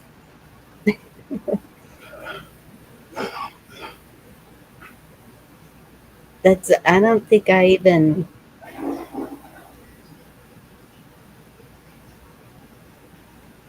well, yeah, I did. I always had that pickles on my sandwiches. At my grandmother's, I'd get that choice, not at home. But when I found that cucumbers soaked in vinegar, oh, I used to always have that in my refrigerator. I need to do that again because the girls like it too. Cucumbers and onions and vinegar just sitting there. Yep, there comes Victor. He heard pickles. Hi, Victor.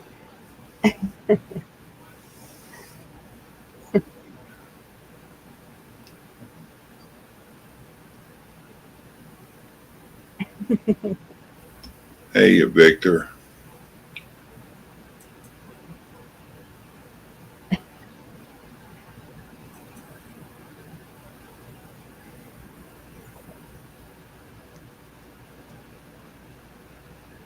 Yeah, cucumber, vinegar, salt, onions, tomato, Yeah. slight dash of sugar, and then sit in the fridge. Like just a tiny, maybe spoon of sugar. Not, I don't even need sugar in it. Okay, Eddie. Maybe we are sisters. Soul sisters.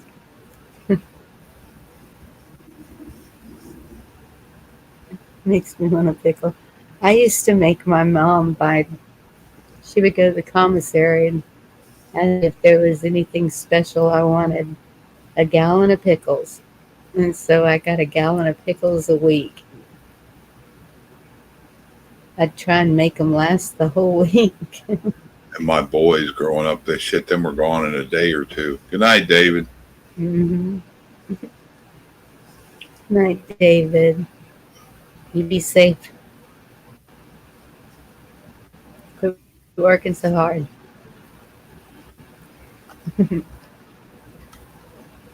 Fried okra. Yeah.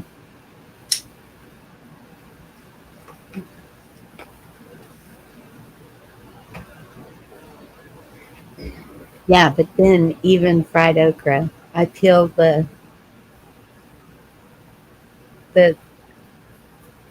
coating off.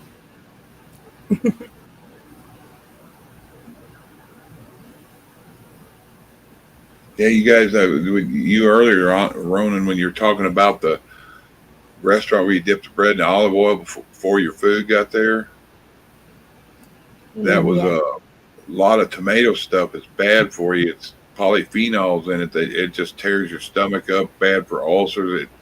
It affects your whole gut and your digestive system. It gives you a leaky gut from the stuff that's in tomato. That's bad to say, and I love tomatoes. Between that and sweet tea, that's one of my worst things for me, I'm guessing. Victor Wiggle Wiggle. I know. He is. It's just never going to let me live that down. Pickle Rick. You know who Pickle Rick is, huh? No. Hold on.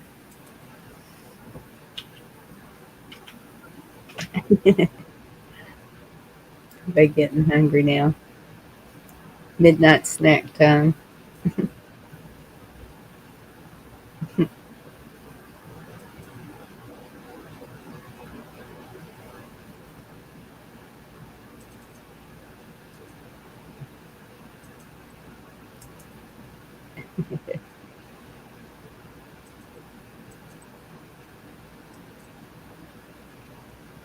Guess Ronan had to take his dog out.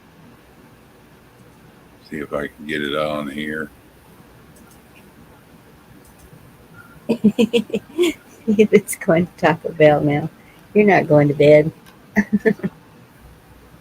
There you go. If you want to make that big, that's Pickle Rick. I forget what show it was on. The kids used to watch it.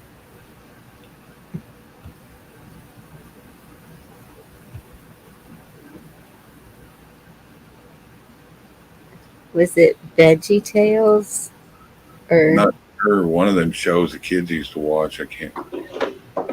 I don't know about that. I think that looks like a Rick and Morty character. Might be. Can't remember what it was they used to watch it on.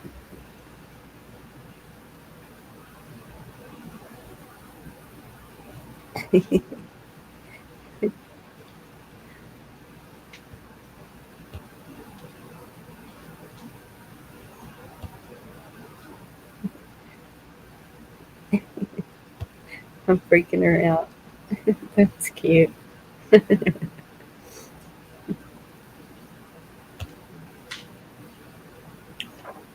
Got a new sister. Since mine won't have nothing to do with me.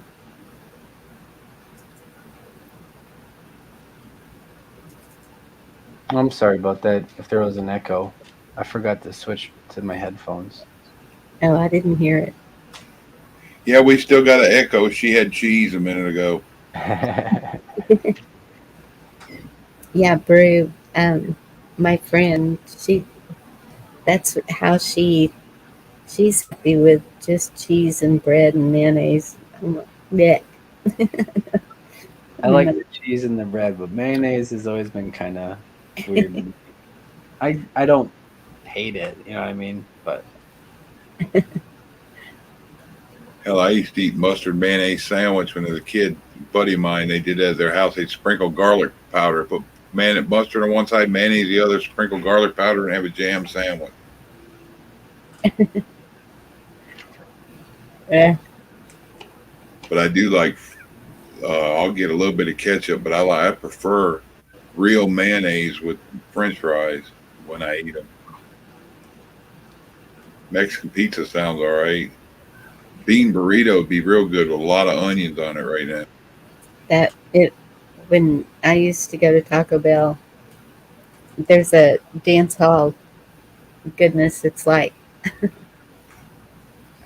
it's over an hour away, and we'd be going there, and halfway there was a Taco Bell, and I'd get me the I don't know what it was called. I think it was a burrito supreme.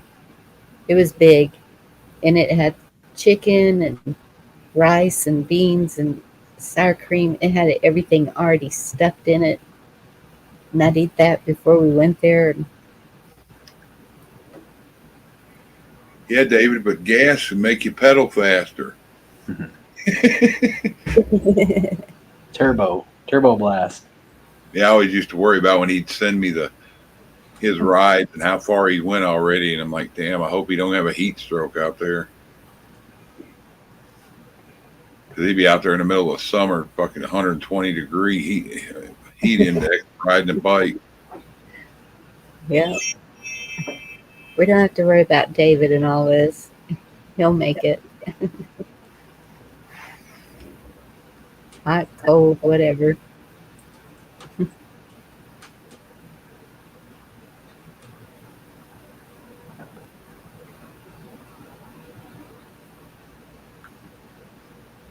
And he must be pretty buff too. He's hanging sheetrock and stuff, and then pedaling. That one night he did 40 miles.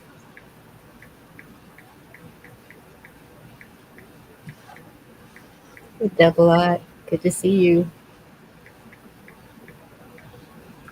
Oh yeah, grilled stuffed burrito. Yeah. Any kind of burrito, I'm in. One thing I don't like on them is I don't like when they put rice on them. Oh, I do. If they put actual Spanish rice with that plain ass whatever, then Oh. Well, ours only has Spanish rice. You don't eat white rice with Mexican food? yeah, they used to put on it over in Shreveport, and it's like, Really? it's like makes it all It's like we put stuff on it to make it bland. Then I'll always tell them go happy with the guacamole on them. Yep. Jalapenos, extra jalapenos. Jalapeno burger, oh my goodness, is so good. Had a buddy of mine I grew up with, Whataburger, the same one I told you about the mustard mayonnaise sandwiches.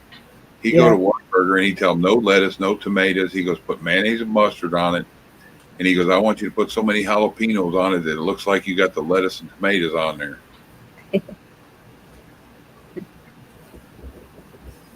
I was like, damn, that's something's making my eyes water just smelling. I had him put it on there regular, and it would burn my eyes smelling his sandwich. Yeah, Double up. What do you want? Ordering food. Ed D, what's your request?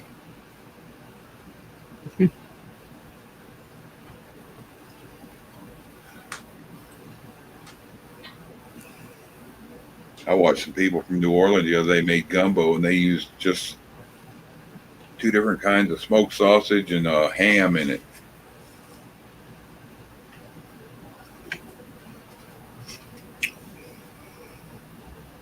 I love sauerkraut and sausage dogs. And That sounds good too. I love sauerkraut. I do too. It's so good for you. Gob of sauerkraut, a little bit of minced onion, and eat hot dogs, sausages, whatever, and I'd put mustard on it. Oh, you can make me choose. Ah, I thought I liked sauerkraut. Why it'll wreck it. You get the bag or the big jar of it. I'm lucky to get it on 2 hot dogs. Well, Wyatt, he'll just wreck it. I always like the bagged better. I don't know I do if I why. can find it. I think it's more sour.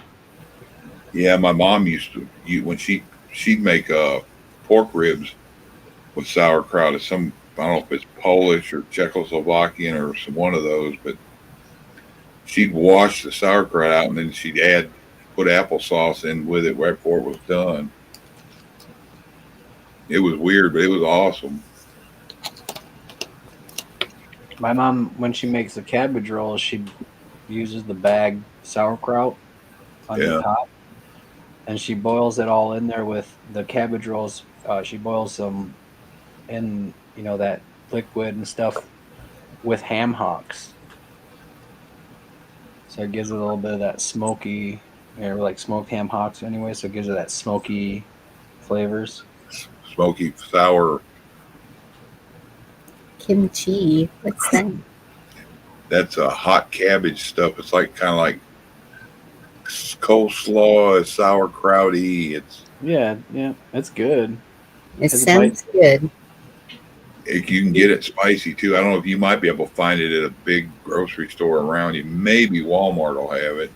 Yeah, it's fermented. It's like it's pretty. I think you can find it at Walmart now. I'm pretty sure you can find it anywhere. Different varieties of it anyway, but it's like a Korean type take on sauerkraut, basically. I had a buddy of mine up in Ohio. He used to do that. He'd buy the kimchi and he'd put it on his big Polish sausage thing. He'd get the great big buns and the Polish sausages, and he'd put kimchi on it. You need to be excused a minute again. Y'all double up on water. All this stuff is making everybody dehydrated too. Yeah. I just drank a bunch of grape juice a minute ago. I actually got a tonic water. Kind of went away from it, like the whole quinine thing. When kind of no one's talking about it anymore. But I went to the grocery store today, and I was like, kind of wanted something different to drink, and it has that little bit lemony flavor. Yeah. I kind of like it. I know some people don't like it. They say it's bitter or something, but I It's kind of good like it. to have it. Good for you to have at least like once a week. I was drinking it probably twice a week when all this stuff started coming out.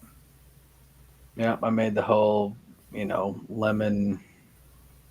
I mean, Grapefruit bath. grapefruit. Yeah, grapefruit peel tea with it and stuff. It was okay. Stayed healthy. I don't know if it helped or didn't. Couldn't hurt anything.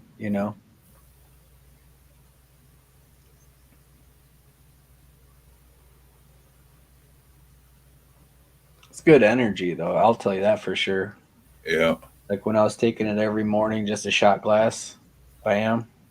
I think gives you a good little burst of energy. Yeah. A lot of vitamin C in it.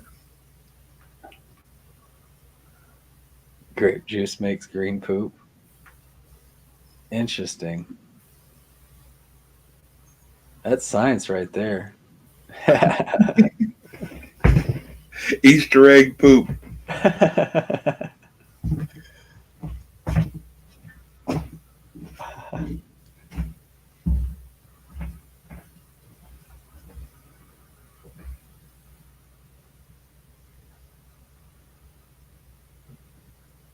I can hear the wind picking up out there. It's starting to knock stuff over.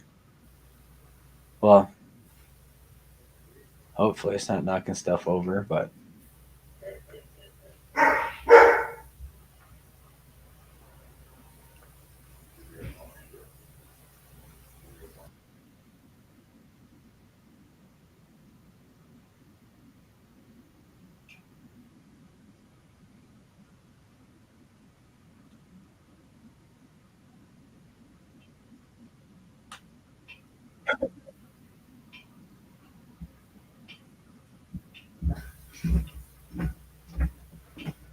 Damn Bonnie saying about the water made me go in there and drink a big glass of it real quick.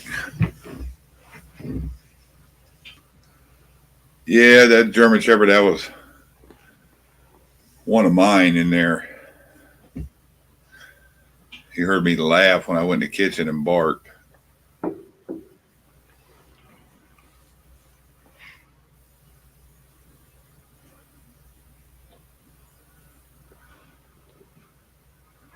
The black and tan one, he'll bark. Just the solid black one, he normally don't bark. He can appear right up on you and he don't make a noise.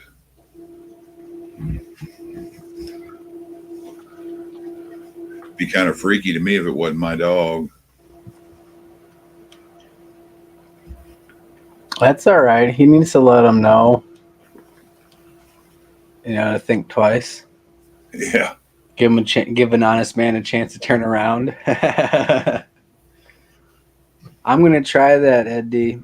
I just took a snapshot of that: orange peel, bay leaves, cloves, and rosemary. I think I have everything except the rosemary. I'm sure that's not hard to get.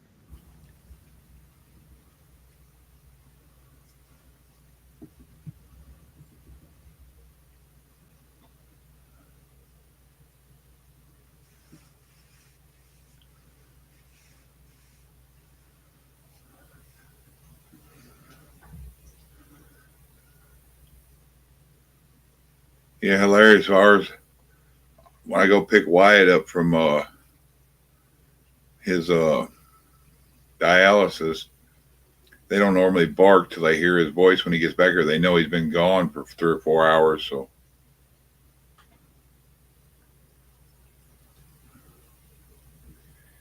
yeah, we got a solid black one, Eddie, with and then his brother is I don't know what color you call it. It would be the normal color, but he's not as much black in his colors as he is the tan, buckskin, whatever, sable. They had a white one there too, and they thought about getting the black and the white one, but they've always heard the white German Shepherds are kind of territorial more than the others.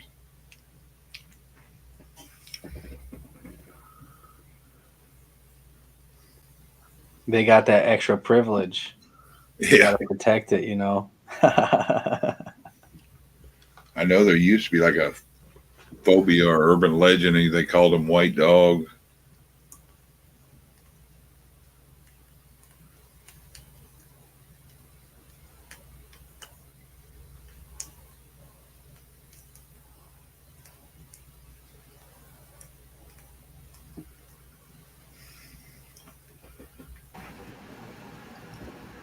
But I know a dog is nothing more than what the owner makes it.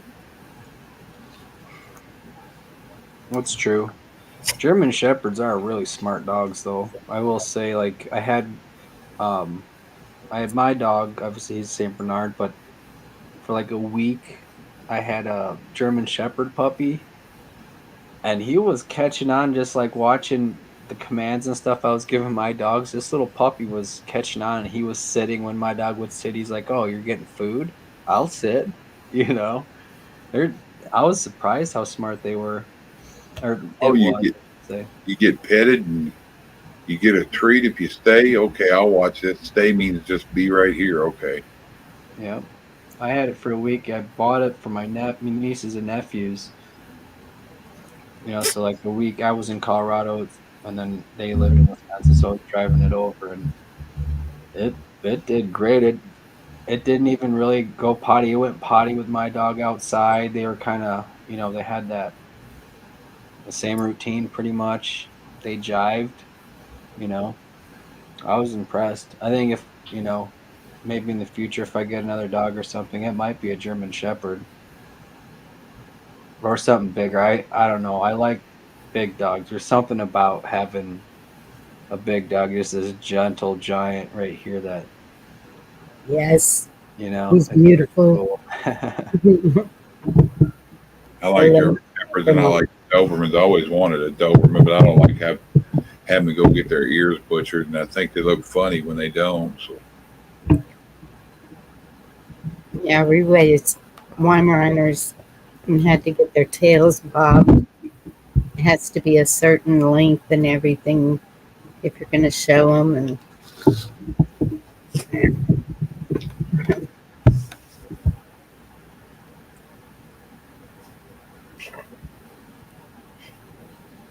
I like big dogs. I like White Pyrenees. I like the St. Bernards, Mastiffs.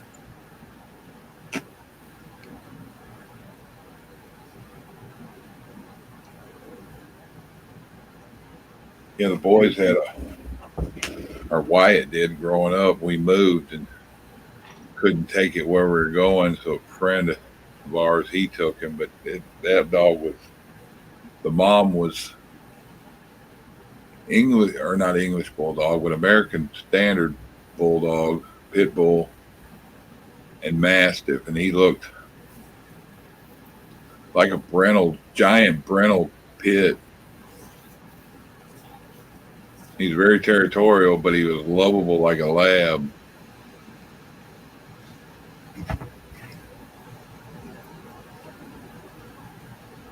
But he didn't like dogs coming in the yard. He very territorial. Kids he was fine with. Grown adults he would watch if he didn't know them. He didn't act aggressive toward them, but the That's dog. how my dog is. He's fine with kids, but adults, he'll keep an eye out. He's like, Yeah, he'll sit there and stare him down. It's like, damn, that dog gives me cold chills. He was big. He probably weighed 130 pounds. Hmm. I had a Rottweiler that I ended up getting rid of because Cody, when he was little, the dog might have been 9 months old. And he'd get out there and he was roughhousing with the dog. And I told him, don't roughhouse with that dog. That dog's going to bite you. And he got out there roughhousing and the dog growled and snapped. So he bit the damn dog's ear. And when he did that, the dog snapped at him. It didn't bite him, but his front teeth caught him on his cheek and made scraping marks. And I come in and seen Vicky had him all bandaged up, and I started hollering, went out the back door, and the dog jumped through the damn back door, and I didn't want a dog that after that I considered it still like biting a kid, even though he didn't bite. Hold on, Vicky's on the phone. Okay. you Well, bite my ear, I'd bite you too. right. Okay, we're going to intermission. Eddie requested. We need to do echo cancellation. Here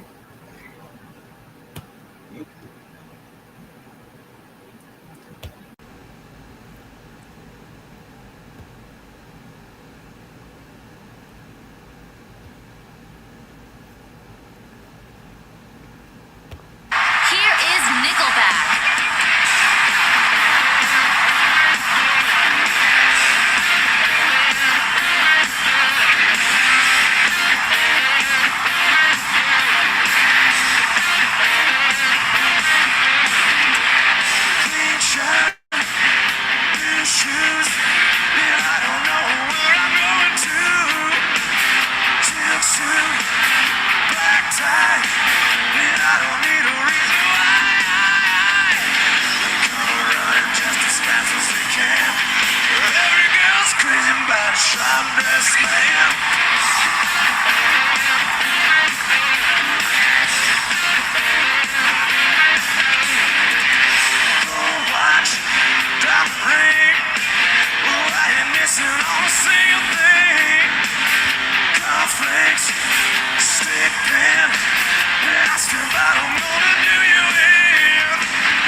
path, and I don't worry 'cause my wallet's fat. Black shades, black gloves, looking sharp, looking for love. They come running just as fast as they can. Every girl's crazy about sharp dressed man.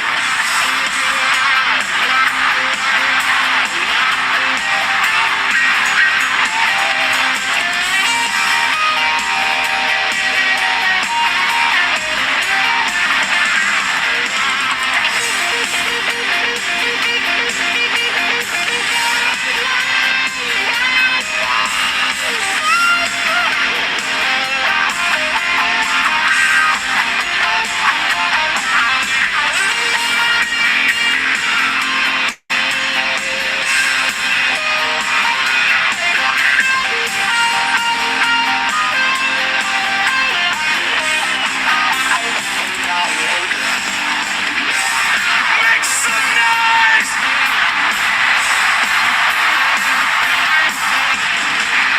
Green shirt, blue shoes, and I don't know where I'm going to. Silk suit, black tie, and I don't need a reason why. They come running just as fast as they can. Every girl's crazy about it.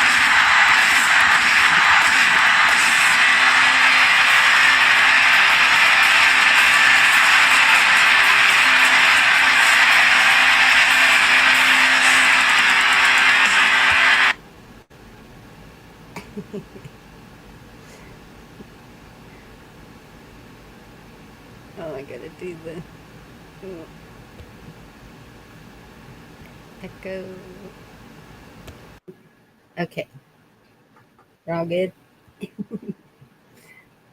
All right, girls. Anyway. What do y'all consider a sharp dressed man? Because I think every one of us, it's different.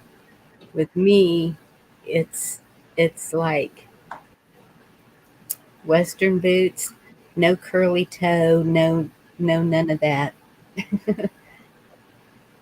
Wrangler jeans and a nice shirt. So what's a sharp dressed man to y'all? Just curious after Frog's comment about a suit. We don't have suits around here. If we do, they're not good people. I was gonna say the biggest criminals I know wear suits. Anyone shows up in suits, not good.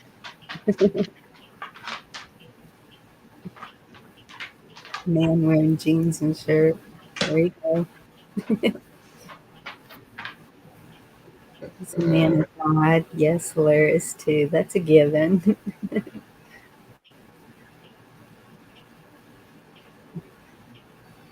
Now play LaGrange. You like LaGrange, really?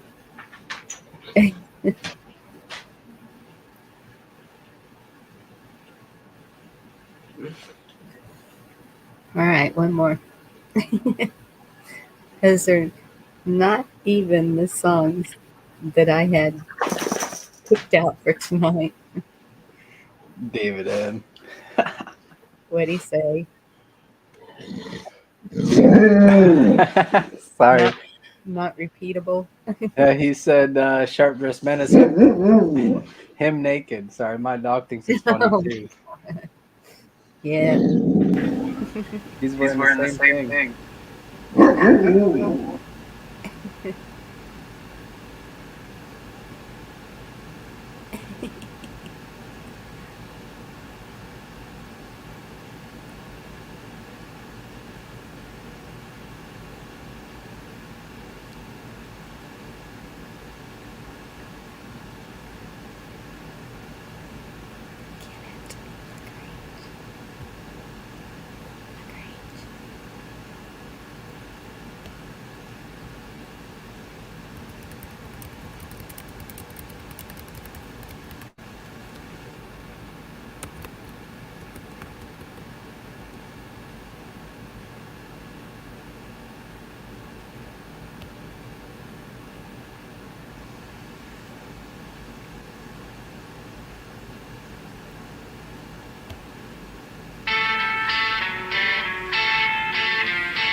Texas town, about that shack outside the grain. Just let me know if you wanna go to that home out on the range. They got a lot of nice girls. Hey! Have mercy on me. Ha ha ha ha. Ha ha ha. Yeah. Well, the air is fine if you got the time and the tent to get yourself in. And you hear most nights, most every night. But now I might be mistaken. Have mercy, take it, Bill.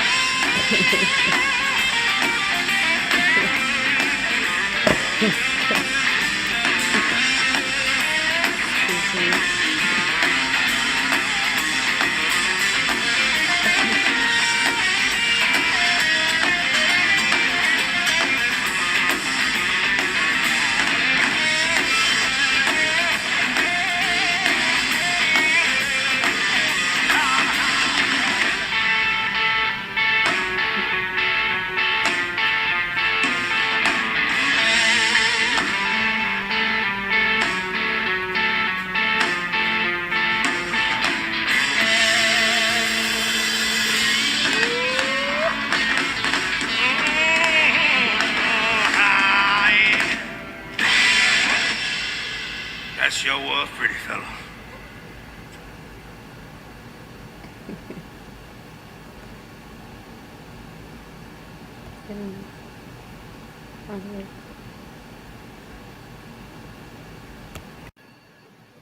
All right.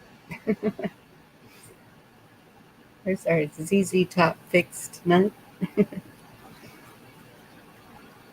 Denim t-shirt boots. And I like a mustache beard. You got to nowadays. These guys with their mustaches and beards.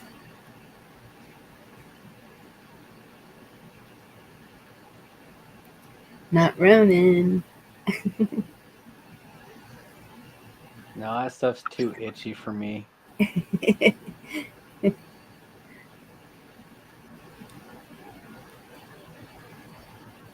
Yeah, I don't know how the guys down here do it. It seems to me like it would be really hot. Especially out there doing hay and cattle and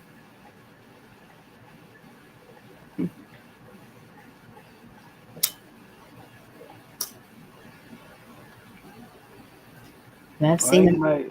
Oh, I'm sorry. Oh, it's okay. I've seen them braid them and ponytail them and Yeah, that's a little much.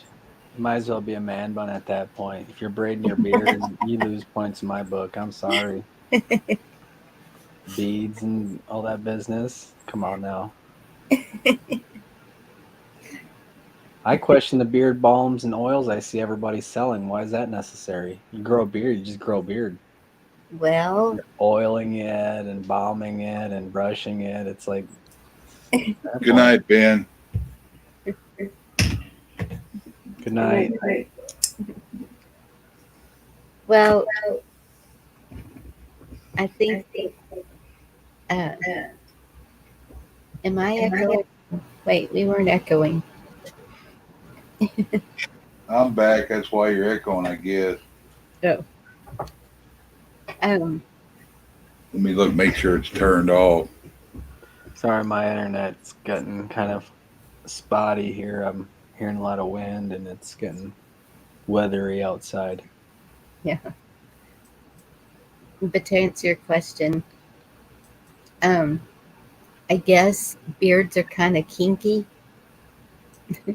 Is that the word you'd use? You know what I mean. Yeah. So they Like, have you seen bushcraft? Yeah. Yeah. Okay, so I think he does all that with his beard, and it just it looks nice.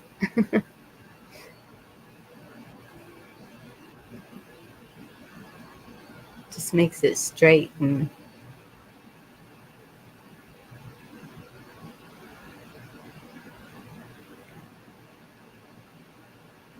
I don't know. His wife probably doesn't mind it done like that.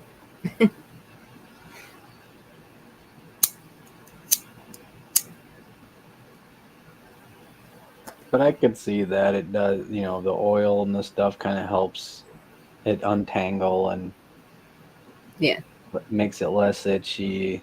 It's like conditioner for your hair, right? right. It looks more groomed. Yeah.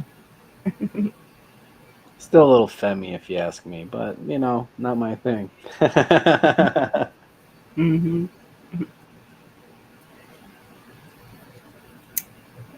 I Well, then, saw. Oh, I'm sorry. I'm sorry. I was just gonna say I'm gonna go ahead and close it up. But you see, Oh, they have beard straighteners and stuff too. oh, So, fun fact.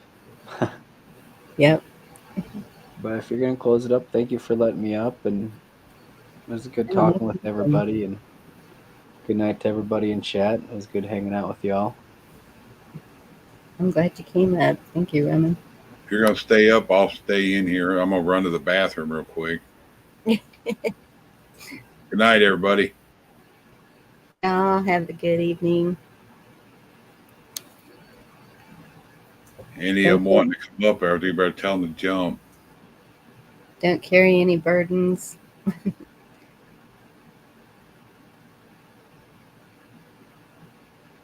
God bless you all and good night. Love y'all.